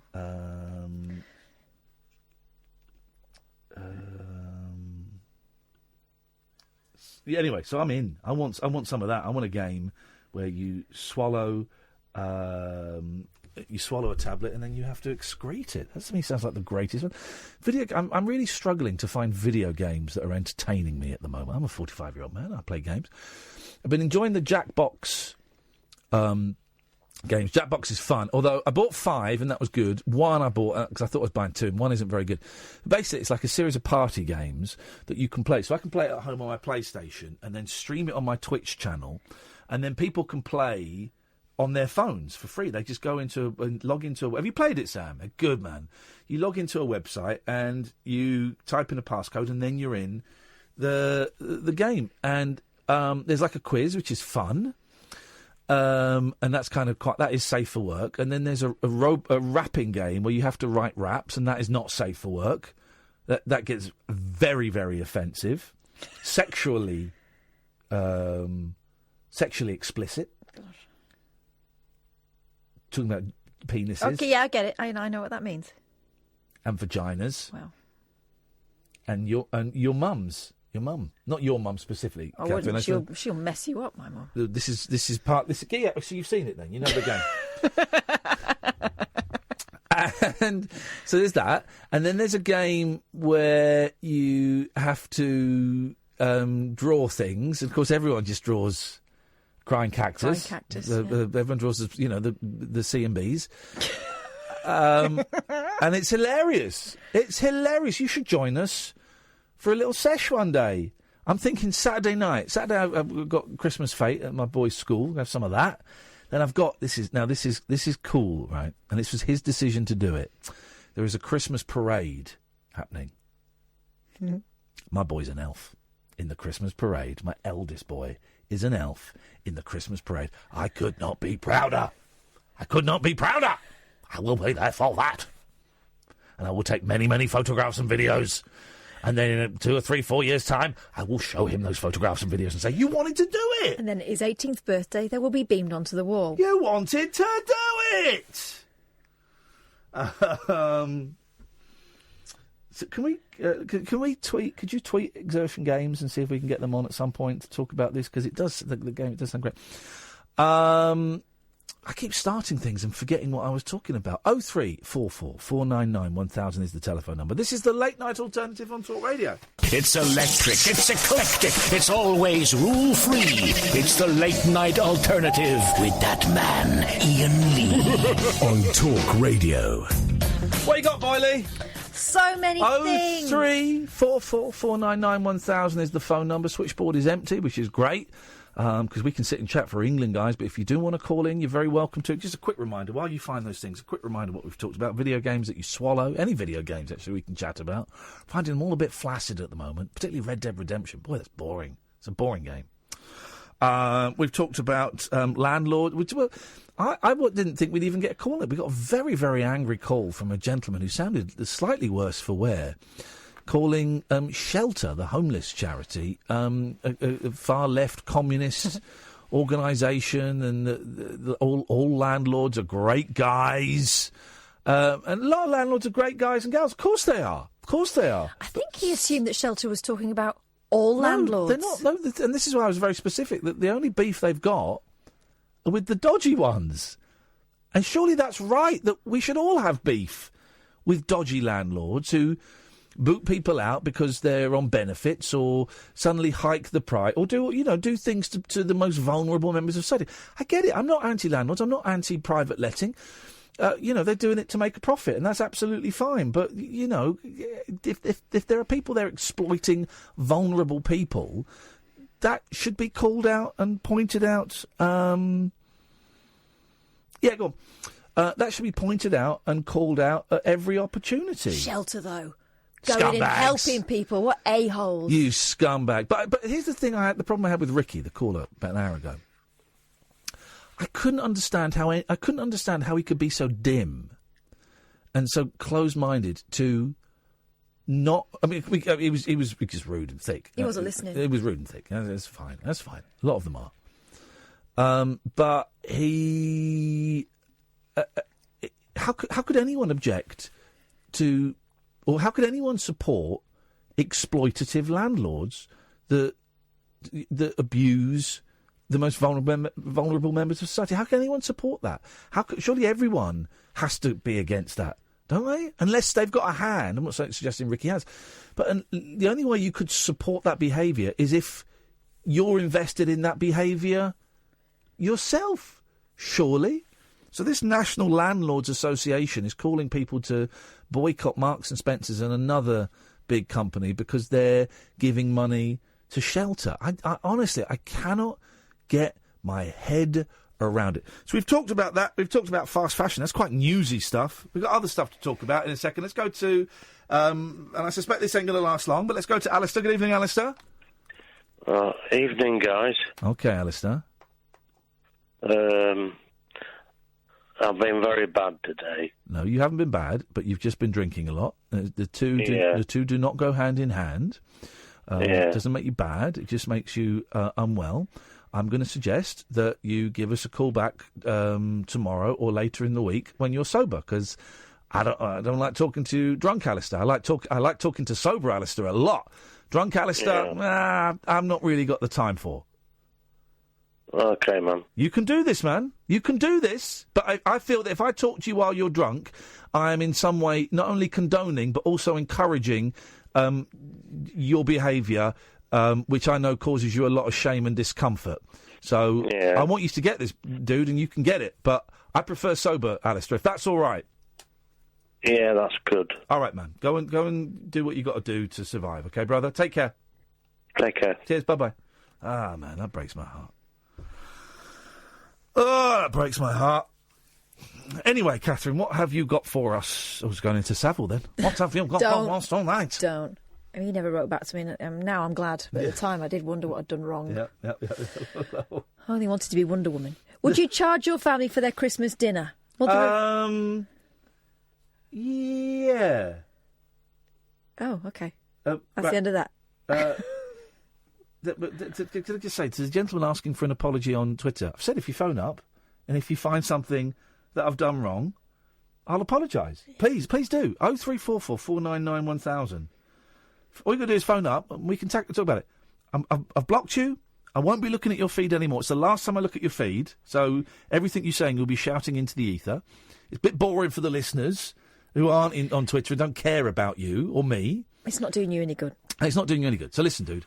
I'm not going to be looking at your feed. I won't be talking to you through the airwaves anymore, okay? Phone up, speak to Sam this time, and come on the air. And we can talk about the possibility of an apology. But, okay? Till then, I'm not looking at your Twitter feed anymore, because, there you go, we're done. Right, would you charge for Twitter? Twitter? For dinner? Dinner. This woman's revealed she's a mother of 3, grandmother of 4, age 50. She collects £30 per person. Whoa. Coming to her house for dinner. She's a what? She's how old? She's 50. Right, and what's she got? Mother of 3, grandmother of 4. So, and how much is it per head? 30. So, 30, 60, 90, 100, so it's £210 she's making. Yeah, she reckons that the spread costs 500. You can get a cheaper Chrissy dinner than that in a pub. You book your place in a pub. Right, here we go. Grandmother of 4, tired of splashing out hundreds of pounds on Christmas dinner. My mum flipping loves it. Loves it. Has revealed she now charges her family £30 per head. Hayley Garbutt, who lives near Scarborough, North Yorkshire. Are you going to Scarborough's dinner? Take 30 quid if you're going. Take £30 if you want to have sprouts. She explained on ITV's This Morning that she began asking for help with the bill because she was spending £500 on putting on a festive spread for her extended family. Two things here. Firstly, spend less. Yeah. Secondly, ask people to bring stuff. Yeah. Listen, I'm going to do the turkey and the spuds. Would you mind bringing the pudding? Would you do the cake? You bring pudding. You could do the Yorkshires. You Brilliant. do cheese. Yeah, we got it. Yeah. Exactly, guys. But yeah, asking for £30 per head is a little. I just want to go to this call because I think we might lose this call. Okay, go on. Good evening, sad twit. Hello? There we go, we lost it. Fine. What was it? I've got no idea. It said sad twit. I don't know who it was. Why would it be that? Did they speak to you? Did they have a voice? Was it a boy or a girl, Sam? It was a boy. And they said to call them sad twits. They wanted to see if it worked. We used to get that a lot when we first started doing calls to air. People would phone up to see if it worked. Yeah. It works. You can come on with very, very little material. Look what we do every night. Go on. So, This Morning viewers, of course, branded her outrageous and terrible. Aye. However, others are more sympathetic to her plight, praising her for being bold enough to ask for money for food and alcohol, and even calling her a legend. Well, we always take booze round to my mum's if we're going to go round there. We'll take supplies. Well, if you're going... We take the buffet round, in the evening. So we'll do Mum will do the lunch, and we'll take things round to eat, pick out during the course of the evening. Take a tin of roses, quality streets. Yeah. Take a bottle of booze. Yeah. There you go. Sorted. Yeah. Sausage rolls, pigs in blankets, all that stuff. Don't be so rude about your kids! Cheese board. We'll do all that stuff. Yes. But it's expensive, but £500 to get the family round the table once a year. That's a lot of money. It is a lot of money. It's too much money. It's too much money, 500 quid. I don't think it costs that, does it? Of course it doesn't cost that. Not for a Christmas dinner. What's she buying? Gold turkey? No, that's too expensive. That's nuts. That's insane. You get a big old turkey, you get a load of spuds, get some sprouts. It's not 500 quid. She's nuts. Just ask your guests to bring something, but charging a family is terrible, complained one person. If I had to pay for Christmas lunch at my family's, I wouldn't be going. I'm hosting Boxing Day for my family. I would never dream of charging them, added another in agreement. Charging the family and guests £30 for Christmas lunch? Outrageous. Not sure if she charges the same for the kids, but if she does, a family of 4 is going to cost £120. And then someone else suggested what we did. How about everyone contributes different parts of the meal? Hayley, who's married to engineer husband Morris, 52. All right, Morris! Morris. Evening, Morris! Explained, I was catering for everybody and overspent. The cost of living's gone up. Yeah. And it's just got to the point where the family grew. I was getting more and more grandchildren and I'd have my son and daughters round and their partners. Buy them a packet of condoms. It was just too much. I think they understand that. We all sat down and discussed it and they were happy to come to my house and cook it all. Well, also, right, Are they charging for cooking it? If they're happy to do it, yeah, where's the story? Well, I don't understand why this gets on this morning, how this gets out. They found it on Facebook or something? How does this get out into a story? And then they go on. Also, if they were going on this morning, they'd probably get about 500 quid. So they can have free Christmas dinner. The drinks are on Hayley. Hayley explained that everyone was catered for, from different meats, cheeses, vegetables, as well as loads of booze.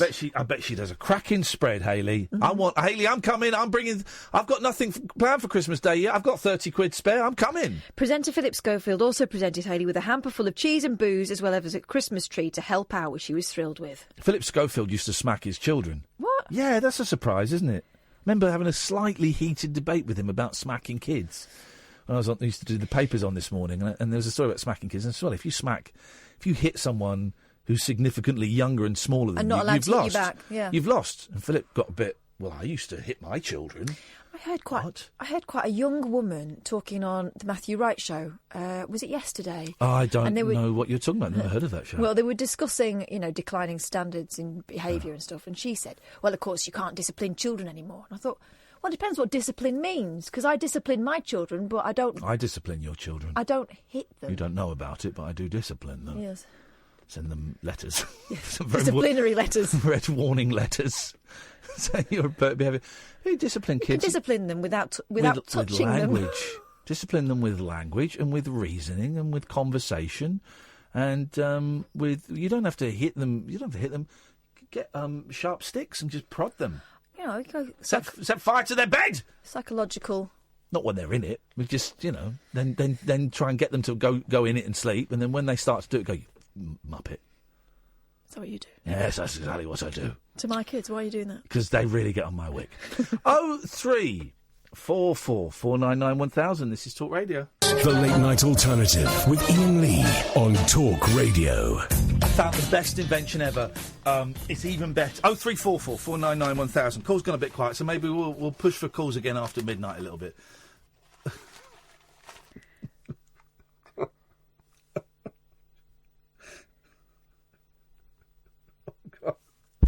Said I wouldn't look, but then it pops up on this feed. Uh-huh. I'm getting grassed up to all of my ITV colleagues. Iain Lee having a pop at Scoff for choosing to hit his kids when they were younger as punishment for misbehaving. Choosing to hit them. Grassing me up. Right, I'll block you from this because you're a distraction. You're a prick. That's what you are. I gave you the chance to phone in, and you're just a little troll. So go away, little. Either phone in or jog on. You don't exist in my universe anymore. Goodbye, little boy. Thank you for deleting Twitter on my phone again. Mm-hmm. So nice. The piece. It's quiet. I was in London today and I couldn't check Twitter, and the piece was it was deafening. It's wonderful. So goodbye, little boy.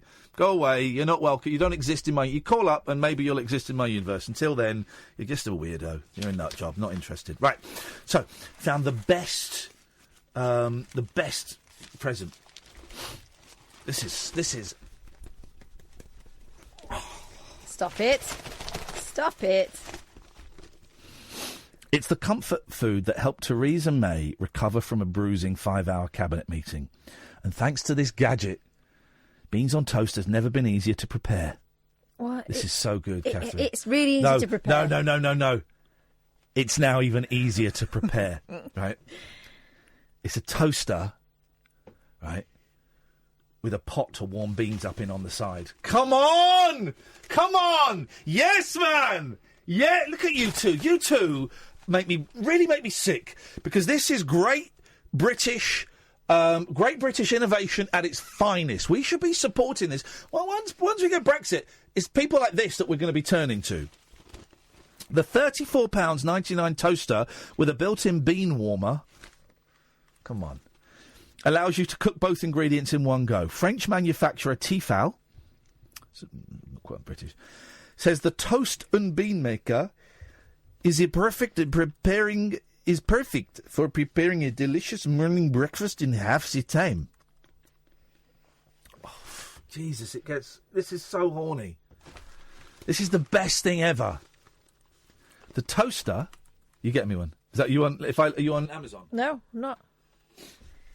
The toaster, sold by Argos and Amazon, can also be used to fry an egg or heat meat. While it could prove popular in Downing Street, the item has divided opinion online. Comic Jimmy Carr tweeted, "I've got a bean warmer too. It's called an effing microwave." All right, mate, go and pay some tax. Then we can talk about baked beans. Oh, he is paying it now. Yeah, good. Good. Others question why the device did not pour the beans on toast, with one Twitter user quipping, Wallace and Gromit would have sorted that. No, this is innovation. This is innovation for the nation. Let's have a little look on the old Amazonian website. Toast and bean maker. Let's have a look. Let's have a little look-see. Oh, look at this. Multifunction home breakfast machine. A home breakfast machine? Don't. No, listen. You don't need this. No, you do. Look at that. It's like a tiny oven. It's another oven. Oh, no. It's not as good as your own oven. It's another oven, which can also toast. Then there's a hot plate on the top, and then there's a coffee pot on the side. A multifunction home breakfast machine, regular toaster oven, fried egg, coffee, toast 3-in-1, black, one size. I mean, that's good if you live in a caravan, but you live in somewhere that's got an actual kitchen. There's loads of these things. The Tefal got nothing new here. The toaster Allcock, 5-in-1 toaster with egg boiler and poachers. Two slice toaster with mini frying pan and a steamer, and it's got a wide slot. God, we're living in the future. When did cooking get so much fun? 3-in-1 breakfast machine, coffee pot, teppanyaki. oven, bread making, make a bread, toaster, fried egg. I haven't got a toaster. I might get a bean toaster. So just get a normal toaster. I get a bean toaster. Don't. Yeah. No, I get a bean toaster. And then I tell you what, then you can come round and I will cook and you That's can not watch... cooking, that's making toast. Mate, is the food getting hotter? Is it getting hotter? I mean, yeah. But... Is it getting hotter? Yeah. It's cooking. So I will do that. Oh! Yeah! Oh! I've really hurt my feet. Oh! Get this, right? So Catherine came around the other day and it was kind of breakfast for me. It was 11 o'clock in the morning. And I said, I'm gonna do some breakfast. Do you want a bit of scran? It was more of a brunch. I said, and she said, aye, all right, go on then, aye. Have I got to pay you? I went, no, it's free. 30 quid. She went, oh, okay, fine. If it's free, I'll have it. Don't mind. It's not hungry, but I'll have free meal. You never know, you get another meal, do you? I'll have it. And so I cooked great little breakfast. Toasted some bread. I made toast, and on top of the toast, I put butter, as I say. Spread, wasn't it? It was Olivia, and then on top of that, I put fried egg on toast. Is that okay? You with me so far? Have you Sam, had right? that? Have you had that? Yeah, of course he has. Everybody's had it, except for you. Kath went, oh, what's this? Well, it's fried egg on toast. Put what? How'd you make it? I said, it's toast. You put fried egg on the top. I think what I actually said was, what for? You went, what? You put fried egg on toast? That's a stupid idea. So what are you talking about? Oh, I've never heard anything like it. I've never heard anything like it in my life. And you'd never... It's not the most exciting way of doing an egg to go on toast, is it? It's not the most exciting way. You're right. But it's legitimate. It is verified by many institutes around the world. You'd never... It's the perfect... No, I'd have scrambled egg on toast. The toast is the perfect plate for a fried egg. The fried egg just fills it perfectly, and you cut open the yolk and it goes on. It's perfect. You never thought of that? No. You never considered that? Your poor children. I like scrambled egg on toast or poached eggs on toast. Them's the way to cook an egg on toast. So where would you shove a fried egg? On a full English, or in just on the plate. Yeah. Well, what a waste. Or egg banjo. I love an egg banjo, but you never had fried egg on toast. I couldn't believe it. No. Absolutely blown away by your stupidity. Simon says, do you remember John Tickle's toaster idea? I don't. John Tickle was in season 3. I'm saying season now, guys. Listen, I've given up the season series wars. We lost. Come with me. Drop down all pretense of saying series. It's seasons. All hail our American leaders. John Tickle was in series 3 or 4. 3, I think. Or 4. Oh, no one cares. Just go on.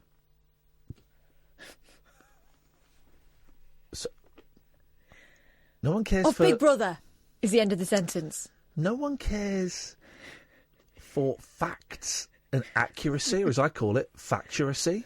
No one cares. Cares? Well, yeah. John Tickle. That's why...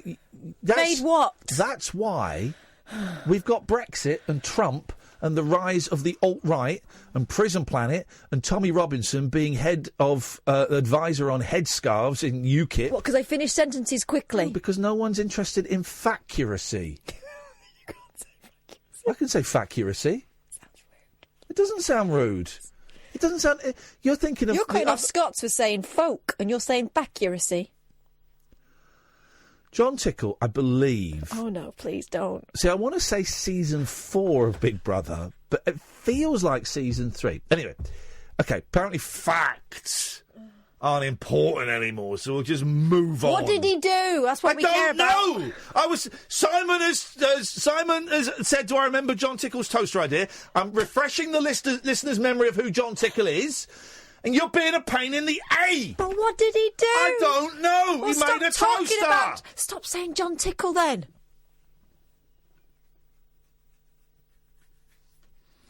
I still don't know what I'm doing this Christmas. And I had a really nice chat with Shappy the other day. And she said, I kind of explained where I was. And she said, what's happening? What are you doing Christmas? That was me. It was me? That was me. I felt that. I felt it. I felt it. Oh, we're in a cycle. Like ladies when they have a period, except that's a myth. Well, you say that. No, it's a myth. You're not allowed to pass comment. I'm allowed to pass comment again on facts. Facturacy. Facuracy or facturacy? Facuracy. I'm allowed to pass comment. It's a myth that Nah. women's menstrual cycles sync up when they live together. I dispute. Myth. I dispute your thinking. Well, here's the thing. Your anecdotal evidence is irrelevant in the face of stats. It's true to my experience. I'd like to speak to the other women that lived in your house. What, my mum and my sister? Oh, they'd love to speak Well, of course to you're in the same cycle. Your DNA is lined up. So that's obvious. Oh, yeah, Doesn't fair count. enough. That's exactly how it works. Your DNA is lined up. I thought you meant strangers. Oh, yeah, well, that happened too. Oh, right. Just remember that, have you? Yeah. Just remember that just then, have you? You forgot about it till just then. You make me want to puke. Make me want to puke up my guts. Heave-ho, blah. So you'll make me want to do. Forgot my... Oh, I was about to a very moving, impassioned... I'm going to quit! I was about to a very moving, impassioned piece about I still don't know what I'm doing Christmas Day, and about how everyone's saying, well, you should go and spend it with your sister, how actually, that's not the most helpful advice there is, and it's not, and you saying that is being dickish. And Shappy, because Shappy put it, because Shappy had a Christmas where she didn't have her kids. I think she didn't have her kids. And she put it, she verbalised it, the thought of being with other people's children on the day when you're missing your children the most is, I can't remember exactly what she said, but she said it, and I went, oh, that's what I've been trying to verbalise, but I can't. You did say that. No, but she said it better. Oh. But the thought of being around other kids, even though it's my niece and nephew who I love dearly, on the day when I'm missing my kids the most, it is just going to... I don't think it's going to work. I don't think it's going to work. It's still not decided yet, so there's still a chance. But I just don't know. And I'm getting emotional talking about it, so we'll stop that on the head. Otherwise, some bellend is going to clip it and send it to Radio Fail, and then the Daily Mail will have it, and then it'll be a story, and then I'll be a meme, and then I'll be LinkedIn, and all of those things. I've got something that will cheer you up. We haven't got time for it. We'll have to come to it after the news. John Tickle Season 4. Thank you very much indeed. I was correct. This is Talk Radio. The Late Night Alternative with Iain Lee on Talk Radio. We have ways of making you talk.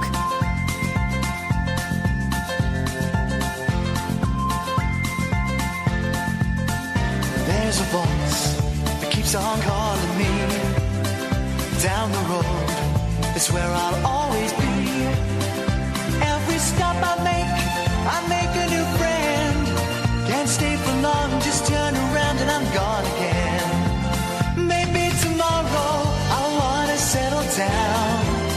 Until tomorrow I'll just keep moving on.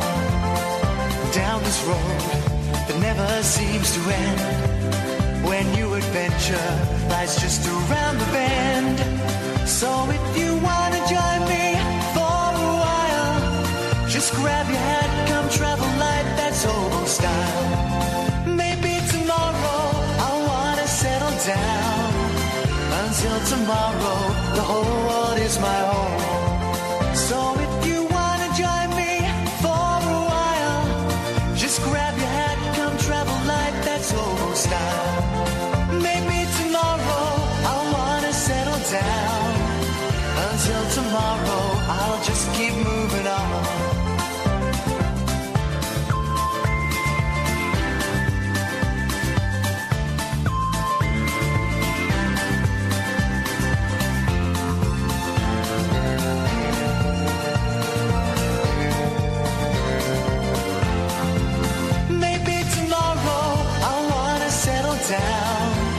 Until tomorrow, I'll just keep moving on.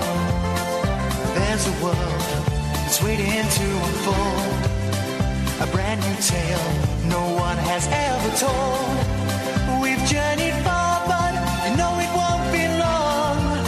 We're almost there and we paid our fare with a hobo song. Maybe tomorrow I'll wanna settle down. Until tomorrow, I'll just keep moving on. So if you wanna join me for a while, just grab your hat, come travel light, that's old style. Maybe tomorrow I'll find what I call home. Until tomorrow, you know I'm free to roll. Yes, sir. A little bit. Get a little bit. stuck in the cables. My cable got a little bit stuck. Is this Ross or Roz? Roz. I would write that phonetically. Put a Z. Put Z at the end. Good evening, Ross. Roz. Is that Z? No, I know. No, I know. Dirty pervert. No, but Dick. Yeah. Okay. Steady on. It's like this is the most intelligent conversation I've had with a woman all evening. But it doesn't matter whether there's a Z or not. I have to pronounce it. So it should be written with a Z. Yes. On my screen. Let's not get into that. Yeah, but it should be called England. Who said Roz? Who says Roz? What?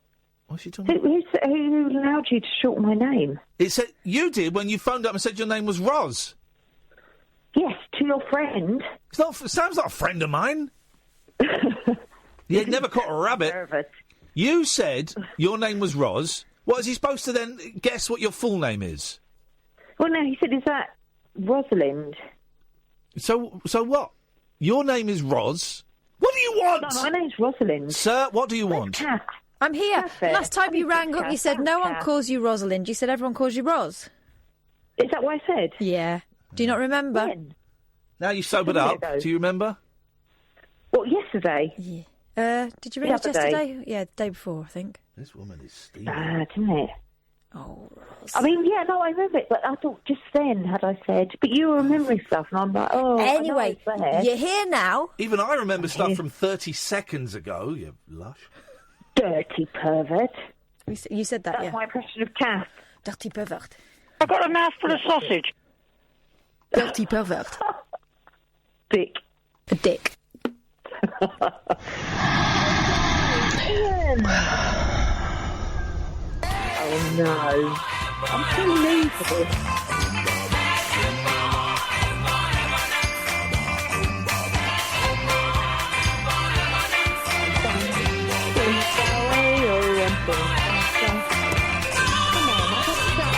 Call and I'm getting this. What are you doing, Kath? Who's going to be Double on? dutching it. Good evening, Roz. What can we do for you, sir? Oh, hi guys. How are you doing? Get to the chase. All right. I was going to say I think you were doing a great job, but now actually I think We're doing now we're not doing a great job. Now we're doing an awesome job. Awesome. Yeah. Well, self-praise is no praise. Hey, how? No, it's praise. How is your Christmas shaping up? That's a serious question. That's a serious question. My Christmas, I'm going to Colorado. Wowzers! For to see the Beatles. Yeah, I don't really get that. Probably a bit. No, young. it's a bit too clever for Colorado. A little bit too clever for you. Works on many levels. What's happening in Colorado? So Colorado. Yeah. Is that where Beatles live? You get the reference, don't you, Kath? No. Sorry? No. Sam, you get the reference? Does anybody get the reference? Just me? No. I'm the only genius here. Even sang a song about Colorado. You've never heard of a Colorado beetle? No. Well, it's an insect. It exists. It's a real thing. God, I'm clever. No, it's not. Here's the thing, though. I'm not coming down to your level. You are coming up to mine. Sorry, that is just even off the... That's just like... You are coming up to my level. I'm not coming down to yours. Beetle. It's a some sort of sexual move, but it's not. It could be if you want, Rose. We could come up with something. Get on your back and never get back up. That sounds horrible. I take that back immediately. God. I take that back immediately. Weirdo. Yeah, no. I don't know how that. I'm just thinking out where if I was on my back. I'm guessing you're there. Oh, I know who this is. This is the lady who's got a picture of a pair of old woman's boobs on her Twitter. Yeah, you tweeted that you wanted... Dirty pervert. Right, okay, fine, I've got to work out this now. Right, okay. Give me a dick. Not now, I'm busy. I'm trying to get emotionally balanced before it goes anywhere. Colorado Beetle, it's a famous beetle. Okay. Well, that's the thing, maybe, Iain, you're being trying to be too clever. No. There's no such thing as too clever. There's just clever. Yeah, well, okay, maybe I'm saying it's... I'll slow it down. Listen, I'll slow the act down for you two if you want, and I'll come down a couple of notches. I don't need you to slow anything down. But I don't think I'm going to be able to... I don't think I can get as low as your intellect. Perfect. Huh? Hello? I don't know if this show is a good influence on you, Roz. I think it brings out the worst in you. Sorry. That's I all right. don't know. Honestly, I think you're doing yourself a disservice sometimes, Ian. Poor Sorry? Kath. What? Hang on. Where's this going? I'm going to shut up and listen. Come on.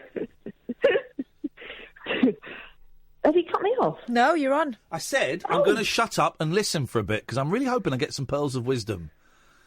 Well, actually, I was just going to speak to Kath about like how, like the 10-year-old BO thing. Like, oh yeah, go on. We were talking about before, and Ian just cut us off the other night, didn't he? Yeah. My dick, and and now I'm feeling really embarrassed, and basically. So anyway, did you get my tweet about how Ian shouldn't be downing the show? Ian? I'm listening. I'm waiting for the pearls of wisdom to come out. And so what far, pearls of wisdom? I was trying to be nice to you. She's talking to you as well. She's not talking to me. She is. Well, I'm just, if anyone's there, you're going to put me on there with someone else, be three of us, and we'll be going, hello. See, this is why. No, I can't call again because I feel embarrassed. Oh, do call again. It's fine. Well, listen, I feel it. Imagine how we feel at the end of every show. We feel awful. So, it's good that you share a little bit. That we feel embarrassed. Don't you laugh? You make me laugh with your funny things. I am calm. That poor bloke. Now I understand how he felt. That guy was an idiot. That Professor Joe Lavens. But he believed. That's why I think, it's like these people pay, but no, they come on. And he's like, who was that? Yeah. He actually sent me a very angry email. Was it from him or was it from Khan? No, it was from him. Uh-huh. He was furious. The thing is, I've met Joe Lavens a couple of times, and he is a very well-respected author and lecturer. It's prolific. Yeah. You're going. Did a TV series over in the States years ago, and he's great. But he sent me a very strong email, basically saying he wanted more respect, otherwise he wouldn't be coming back on. Yeah. I think that's fair, because you did actually say to Sally, didn't you, have you written like 20 books on? Yeah. No, I like Professor Joe Lavens. He's a great guy. And I'm looking forward to hearing his theories on what they're going to find on Mars. And no doubt we'll get him on soon to talk about that. Yeah. Because the thing is, he actually thought he didn't realise you were taking the pee. He was like, I wasn't taking the pee. No one was. No. But who is the I am calm voice? I am calm. Just the caller. You're a pervert. Hang on, let me find it. Is it someone famous? My name is Khan. It's Ricardo Montalban from Star Trek II, The Wrath of Khan. It's what he says when they realise who the bad guy is, and he goes, My name is Khan. Ricardo Montalban. Oh. Montalban. So that's something old, isn't it? Something old. Right, so we've got something old. Now we need something new. We need something new. What you got for us, Ros? It's new. Me. Okay, there's two old things. We need something new, something borrowed, and something blue. Oh, man. Dick. That's the blue. I'm going to cut you off now. No. Thanks for calling. We'll go to the adverts.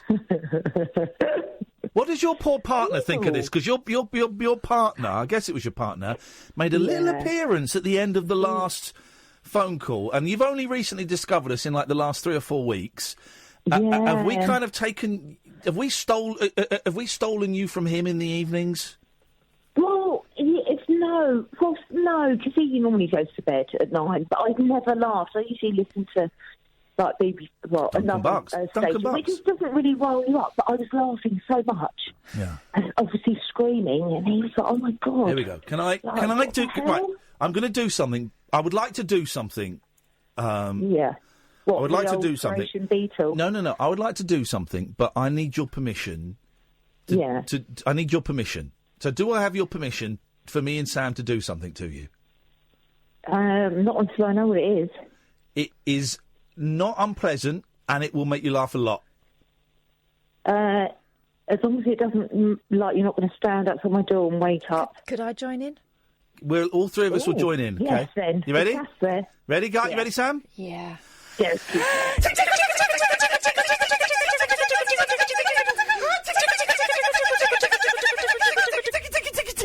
Tickle.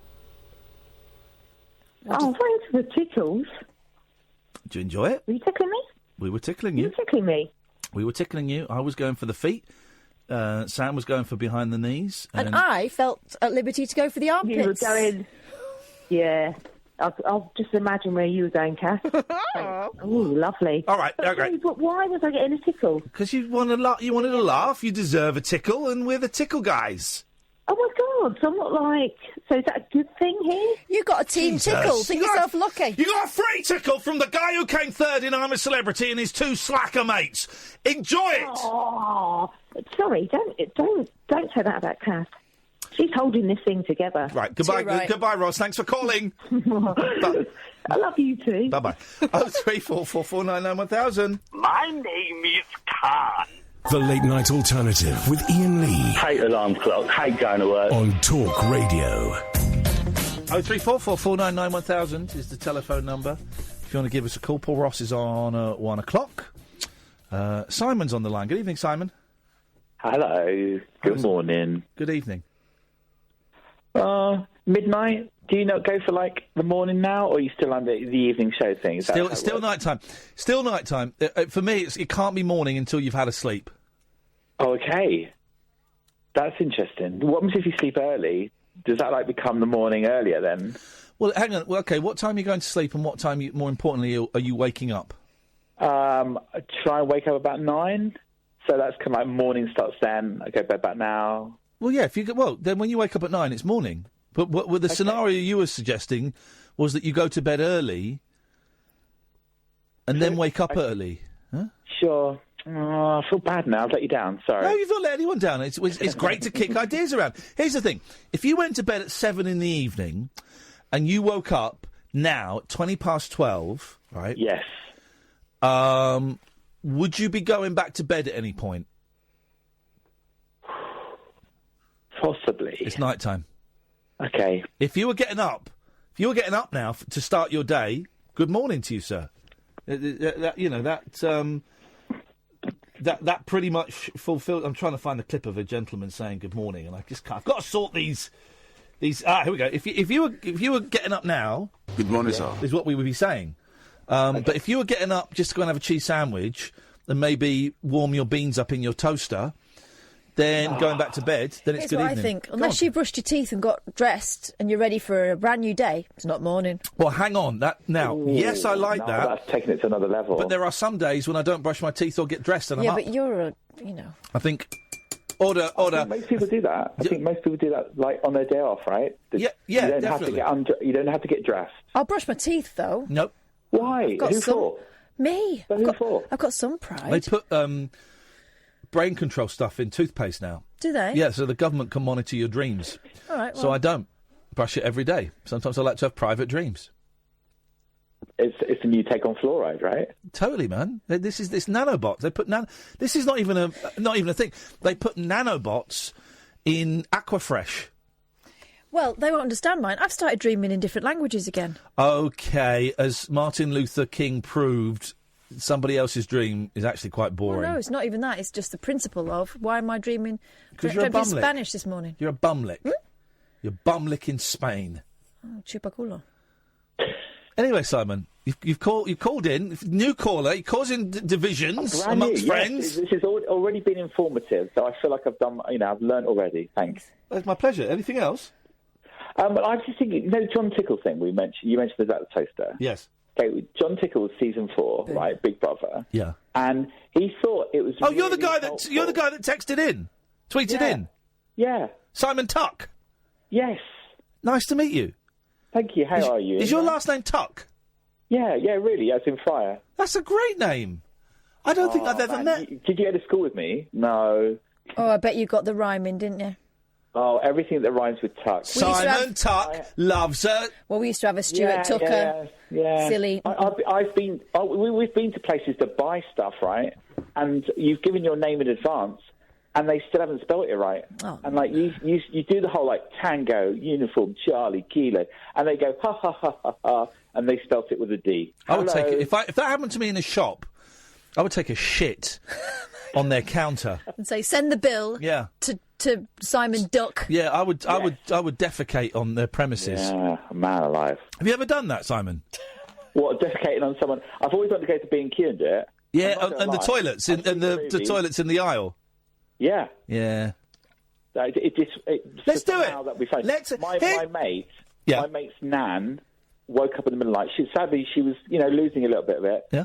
She went into his room and thought his gym equipment was the toilets. Wow. So she sat on the bench and she went, and he looked up from his bed. He looked over, he saw her, went, "What do I do? Just let her do it, and then she'll go away." And she got up and she left. Was it a wee or was it solids? It was a wee. Oh, gosh. That's something. That's not as bad as it could be. That's something. Poor old Gran. Yeah. Poor old Gran. So, yeah, John Tickle's toaster. So Tickle's toaster, basically he thought, because, obviously the toaster needs to be done, and your toast needs to be done properly, one slice of toast will come up first. Yeah. And 20 seconds later, a second slice of toast would appear. So you could butter the first properly. When the second one had just finished, it was ready to be buttered. No, that's stupid. It is. It's really dumb. You want to butter them at the same time so you can then go and sit down and eat them. You can't wait for toast. I love toast, man. Why is toast the best thing? I could live on toast. I know it's kind of a student cliche, but toast. One of those toasters? Or how about one of those toasters you can get at those hotels that just rotates? You could just put bread in all the time. It goes the hotel toasters. The thing about the hotel toasters, do they have it turned down low or something? Because it always takes 2 goes. Yeah, it does. Yeah. Crumpets are 3. I'm just saying that. I haven't had crumpet in a hotel for a long time. 2019. Happy New Year. You off? No, I'm joking. Who was the... Because season 4 of Celebrity Big Brother was where everyone complained it was turning into a freak show, so they made it really boring. They got boring people in, and it was a bit of a flop. But there were some cool people in there, including... do you remember Goss? Yes. He was large Asian lad. I think he was a chef. And I spent some great times with Goss. We met Jerry O'Connell together. Google him. Okay. Google Jerry O'Connell. We met... I tell you who we met. Me and Goss met together. I think we met him, or maybe I dreamt it. Cody Banks. Agent Cody Banks. You remember Agent Cody Banks? Yeah. He was... Was he Malcolm in the Middle? You know what I'm thinking he was? I am thinking he was. He was. Well, we met... Have you ever dreamt, though, people that you've actually never met and you thought you had? Oh, God. I remember once I dreamt that Barbara Windsor and Kenneth Williams were my parents. Oh, yes. You ever had, the dream where that you dream about a member of the opposite sex is who goes to school with you or is at work with you, right? Who you've never really thought anything of. You don't really think anything, they're just there. And you have this dream, and in the dream, it's not necessarily a sex dream, but you fall in love with them in the dream. And then when you see them the next day, you're in love. You're actually in love with them, but they don't know because they've not been through that experience of the dream. So you're just the guy in the office again, and you're thinking, God, I'd never noticed. She's so beautiful. I'm so in love with her. Have you ever had that? I've had someone say to me at work, last night you were in my dream, but I can't really say what it was about. And then they're saying everything. Well, that means they want to have sex with you, and that you are totally up for. They are up for sex because you go. Simon, say it to me. So we're at work, right? And just say that to me. Ian, mate, I had a dream about you last night, but I just can't say what it was. Can you show me? Oh. Wow. That will work, Simon. That will work because now you're thinking, yeah, I can show him, and then we nip off to the bogs. Zippy, zippy. Flippy, flippy. Your uncle. We're in. Not necessarily in the box. Wow. You come back to mine.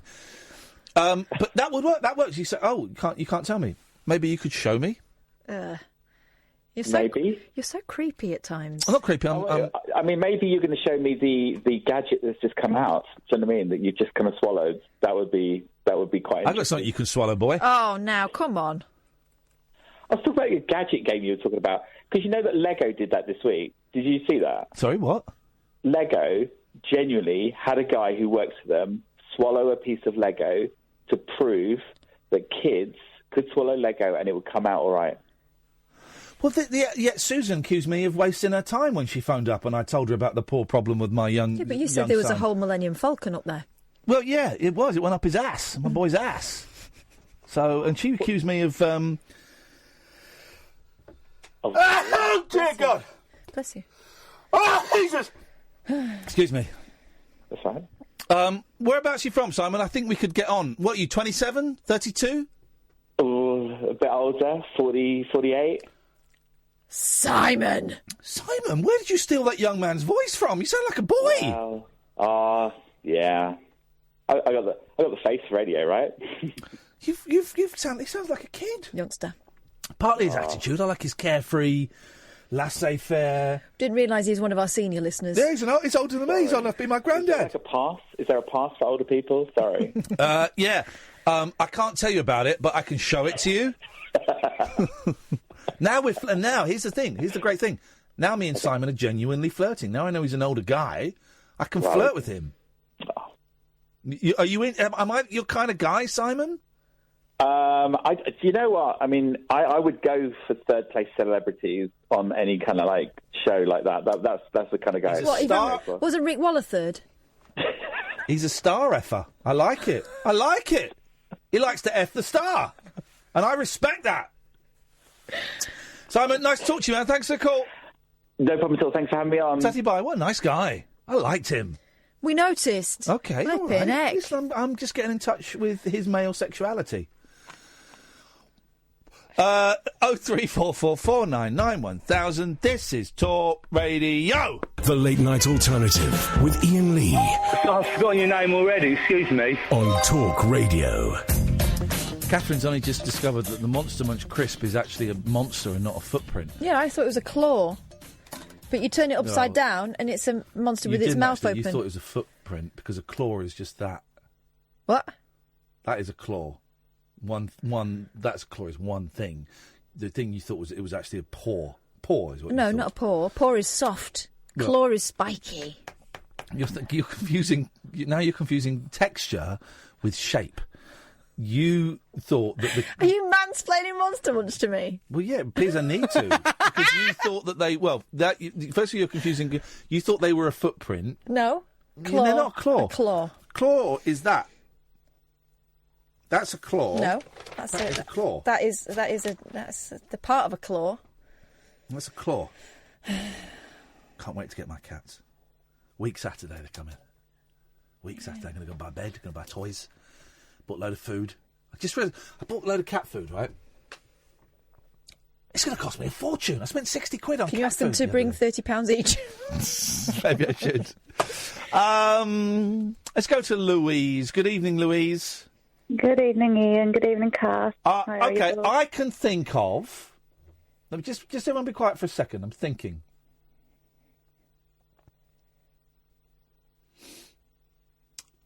I can think of 3 songs that have the name Louise in. Right. Would anyone like to bid higher than 3? Footloose. That's right. Well, you're an idiot because you've just given it away. You're not supposed to say what the songs are. Is anyone going to bid higher than 3 songs that have the name Louise in? I'm putting it out there. 3. Go on, Catherine and Louise. You're both welcome to join in. I can't think of any. No, I might. Okay, well, here's the first one. And this is why I'm. What do you win? Poker face. You win my respect, and it's what surprise it's going to me. Here's why I've got poker face. I only had 2. She gave me the 3rd. Thanks, sucker. So, Footloose. Let's Footloose is 1. This one. Hang on a minute. There we go. Listen to this. You chose a fine time to leave me, Louise. Oh no, it's Lucille, isn't it? Lucille, you're just embarrassing yourself, buddy. Wow. Well, quit. Here we go. Here's song number 2. Listen to this. How could you not know this song about you when? Here we go. Listen to this. It's a great song.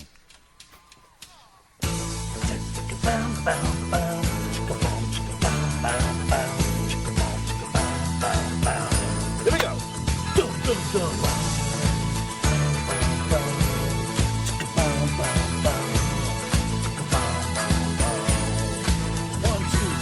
Hey, my Louise, if I take you home,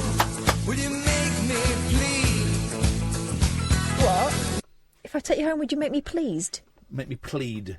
Oh. Please let me give you one. I'm Neil Diamond. So there's that one. And then... I'm so good at this game. Here we go. Oh.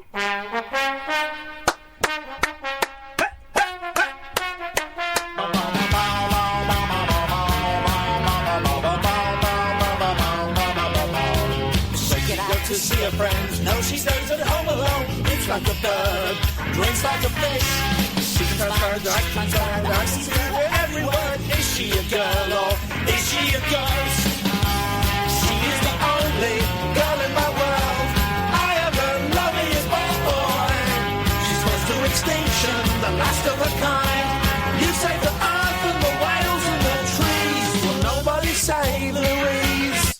Okay, well done. Close to extinction, the last of her kind. You save the earth and the whales and the trees. Will nobody save Louise? 3 songs, all with Louise in. It's a bit of that. Does she dress up like she used to? No, she doesn't seem to care. Both of her clothes, her body and hair. She would need 100 helping hands. I have only one small hair. She is the only girl in my world. I am the loneliest boy. She's close to extinction, last of her kind. You save the earth and the whales and the trees. Will nobody save Louise? Well, yeah, very impressive. Hang on a minute, it's a great line in there. This is poetry. She is the only girl in my world. I am the loneliest boy. All right. I've never heard either two of them. Well, you don't deserve the name Louise. Dave Hill is going to be sat in that chair. Dave Hill, the guitarist from Slade, is going to be sat in that chair. We're going to have the studio guitar, which is always in the studio. The studio guitar will be here. It's always in the studio. Tuned up, ready to go. Also, I'm bringing in my song lyrics. Oh dear, really? And me and Dave, we're gonna write a hit. We're gonna have my song lyrics. He's gonna come up with a riff. 60-40 split in my favour because words are more important than tune. Everyone knows that. And you can watch it. It's going to happen. It's going to be on YouTube. That first hour of the show is going to be on my YouTube channel this Friday. You're going to watch the biggest hit of all time being written by me and Dave Hill from Slade. It's happening. Christmas number 1? It's a bit late for Christmas number 1. I've already written a Christmas song. It goes like this. Christmas time. La la la la la. When I recorded 4 Extra today, I just did that a lot. I said, "Hey guys, I've written." I recorded some links for Radio 4 Extra, right? Hey guys, I've written a Christmas song. It goes like this: Christmas time, la la la la la. And I just did it for just a little bit too long. Yeah, it used to drive me nuts. It used to drive her nuts. No, so it's not going to be in time for Christmas, this new one, but it will be the sound of the summer. I'm getting hot in the summer. I'm getting hot in the summer.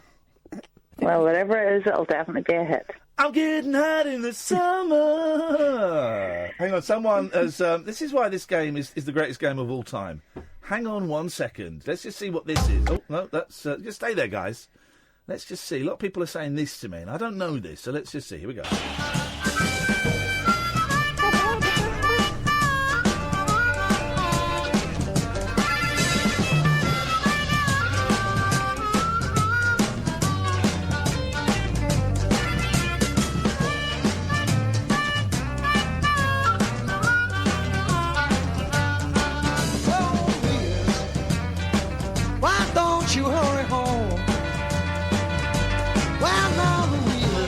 Saying Louise, it's sounding Louise.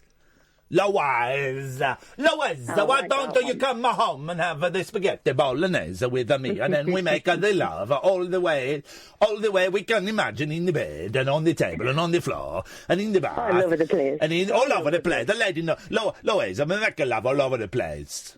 Oh, definitely. Right, what have you called in for? Come on.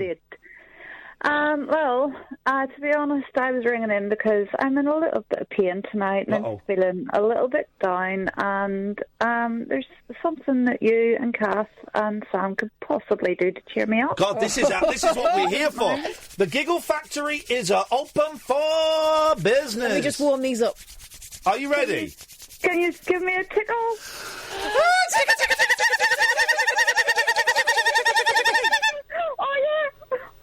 Oh, you dirty pervert! No, it's not for sexual... Go away. Disgusting. That wasn't me that was doing that to her. Something that I slipped a little bit. I'm sorry. I feel used. I feel used and I feel abused. Okay. 0344 499 1000. It is time to play some adverts. The Late Night Alternative with Iain Lee. The station's brilliant. On Talk Radio. All right, guys. Is that call for me? Wowzers, let's do it. Let's take it. We've had a steady stream of calls, despite all the naysaying. Good evening, Simon. Good evening. I just wanted to confirm with yourselves that Iain was correct. There is such a thing as the Colorado beetle.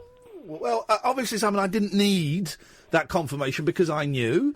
Well, but please speak to Catherine. I'm not, don't bother, I'm not interested. Well, you should be, because Why? Simon and I are... Well, here's the thing, Simon. This is what I don't get, right? We're just handing out free information, and people aren't interested in it. Funny that. You can't please some people, to be honest, Iain. As Kennedy once said, you can't please some people, to be honest, but some of them you could if they bothered. Something like that. I'm paraphrasing slightly, but you get the gist. And I just think I want my kids to be more intelligent, so I would like Catherine to be more intelligent. But I guess I'm just going to be stuck with this model. You see, the thing is, one day there'll be a pub quiz, and that question will come up, and she'll dismiss it. Thank you. Cast it aside. I like that what you've done there is you've put it in the context of a pub, so it's relevant to Catherine's I won't be in a pub. No. lifestyle. I don't go in pubs. No, I'm a classy bird. Classy bird. I go in wine bars where they don't do quizzes. When was the last time you went to a pub, Simon? Oh, God, a couple of years. Yeah, and we went to the pub like maybe 2 weeks ago because my mate was up before the show and the Costa was shut. Yeah. Costa is the new pub. That's it, isn't it? Costa and Starbucks are the new pub. Whereas you'd be meeting someone before a show or lunchtime or something. You go, should we go to the pub? Now it's should we go to a Costa, a Starbucks? That's what you do, isn't it? It's not quite the same because I can't imagine being in the Costas and some big 12-foot bloke saying, "Are you staring at my latte?" Are you staring at my latte? But well, here's another thing. There were virtually no women in that pub either, were there? No, it was blokes. But also as well, in the past, many years ago, I could go and sit in a pub and have a pint and read a book. But I would never. I mean, I don't drink now, but I would never dream of going into a pub to sit and read a book. I was in Pret a Manger today for an hour and a half reading my Dave Hill while I was waiting to go off and do a job. So I went and sat in Pret. So this is why the pub. This is the reason the pub is dying. This is the reason the high street is dying. This is the reason the planet is dying. It's because of Pret. Yeah. So I don't need to worry about that quiz because it's never going to happen. Well, no, but do you not want to know more as much as you can know? Wow. I'm 41. I think I'm done. Wow. Oh, you're never done. Never done. Yeah, you are. Well, no, because, for example, did you know Shawaddy Waddy had a song called Sing On Louise? Not interested. Oh, I Before didn't. My time. Excuse me, I am interested. I know a bass player from Shawaddy Waddy died very recently. I don't know if it was the original, but... Yeah, it was Al James. Yeah, I am... He wasn't the original, was he? Yeah. Was he? Yeah. Well, I am interested. I don't know that song. Shawaddy Waddy used to scare me because they used to wear those sort of knee-length teddy boy jackets, didn't they? Yeah, drapes. The crepe, yeah, and there was something about them. There's something about I'll tell you what used to scare me, and this is going to sound horrible, I don't mean it to. The crepe jackets used to scare me, and the lead singer had quite a big mole on his face. And I bet he was a really nice guy. But that mole as a kid, I remember being terrified by it. Isn't that funny, Simon? Because they were a cracking little band. They're still touring. Are they really? Is it still the same guy singing? No, he's the manager. They got a guy called Andy Pellos, who's done West End stuff. Hang on a minute.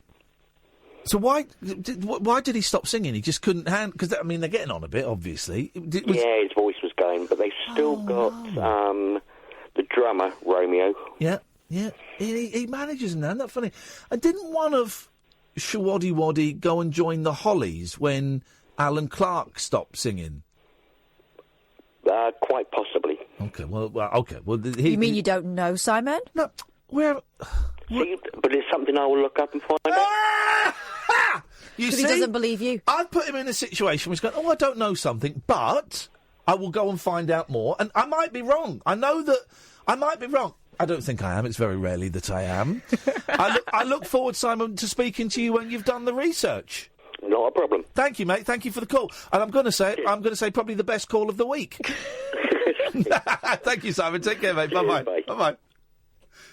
I like it when people get the joke and they enter the bubble that is the joke, and then as they leave the bubble, we shake hands and thank each other for them entering the bubble. I love it. I like when people come on and don't get the joke. That's my favourite thing. Of course I'm not done at 41. Flipping heck. Guys. Sorry? Ah. What? No, well, no, whoa. Okay. Hey. Right. No. Yeah. You misunderstood. No, you misunderstood. You misunderstood. You did. You did. You did. I know you did, but what did I? You misunderstood. Exactly, I know you did, but what did I? Try it one more time, go on.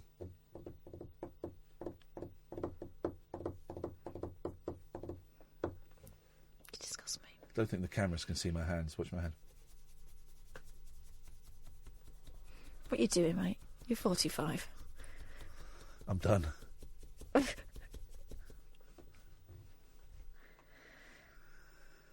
Deary me. Deary me. It's good. Pete says, Ian, have you thought about making an anonymous Twitter account so you could follow all the lovely sites and people without having to suffer the bar? Well, I only follow... How many am I following these days? Is it 30? Did I take it below 30? I only follow 30 people. It's not about the following. It's the people atting him in their bile. Well... Isn't it? Well, here's the thing. I don't need to tweet anything between now and Christmas. Got no shows to sell. We've got a couple of shows to sell. Well, we got one. I don't need to tweet Halifax because that's not really my gig. What are you saying? Are you about to make a statement that within 5 hours, if not 5 days, you will unpick? Excuse me for trying to improve my earthbound spirit. Go on then. Excuse me. Have a go. Excuse me for wanting to be better, but being a flawed human being that continually slips down the damp rock face of life. Okay. Apologies for that. Apologies for being human.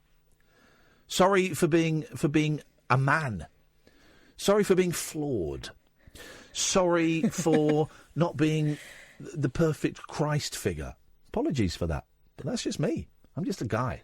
Just a guy trying to make his way through life's rocky road. And sometimes I slip and fall, and sometimes I get ahead quite well, and sometimes I don't. I don't make it, and I apologise for that. But I'm just a human being. I'm just a guy. Nothing special. That rocky road is tasty, though, isn't it? Rocky road up, a rocky road. Do you know that song? No. Rocky, rocky road. I still don't know. A rocky road, rocky, rocky road. A rocky road, rocky, rocky road. It's about Jesus on a donkey, I think. A rocky road, rocky road, up a rocky road. Is that a real song? No, I think you've just made that up. No, hang on a minute. So anyway, you're giving up Twitter from now till Christmas, is that right? Here we go. I think this is Hello? it. Here we go. Hello? Here we go. This is it. Yep, Ian. Rocky, rocky road. Ian, hello? No, I didn't say that at all. What were you going to say? Rocky, rocky road, a rocky road. Let's try and find it. Is this it? This could be it. This might be it. No, it's not. Is this a real song? Can someone tweet me? How's it go again? Is this it? Robbie Keane with the chance. What? Keane takes it and scores. Poland and the Ukraine. Are you ready for us? No. That's not. No. Let me go. So I've got to type in Rocky, Rocky Road, Rocky Road song. Here we go. Ah, here we go. Kiss it. Kiss my ass. This is this. Rocky, Rocky Road.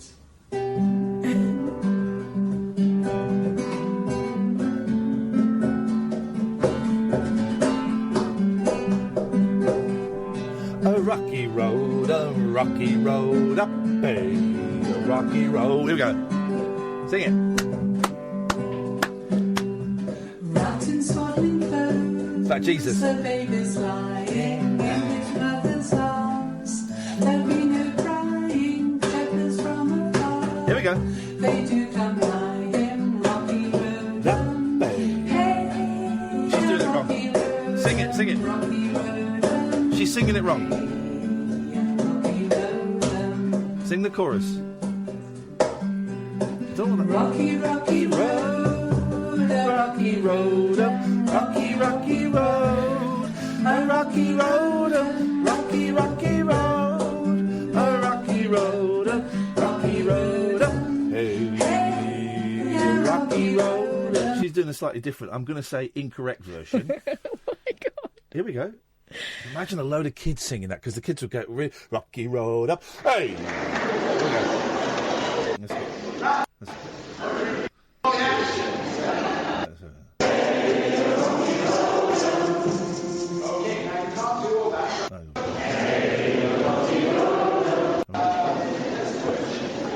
Here we go. Let's go. Here we go. Oh, for God's sake.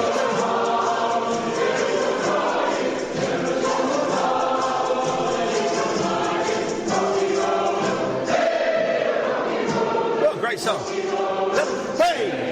Rocky road, sing the chorus. 2, 3, 4.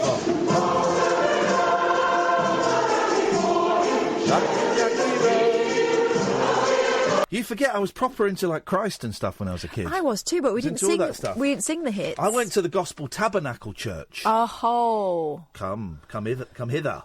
Gospel Tabernacle Church, very happy clapping. Right, because I was Church of England, so I think probably Sing Hosanna, Sing Hosanna, Sing Hosanna. The King was about as rocky as it got. The Gospel Tabernacle was all, God's not dead, no, he's alive. Gosh. God's not dead, no, he's alive. God's not dead, no, he's alive. Something about you. Wasn't that a Christmas #1 for Shawaddy? Could have been, couldn't it?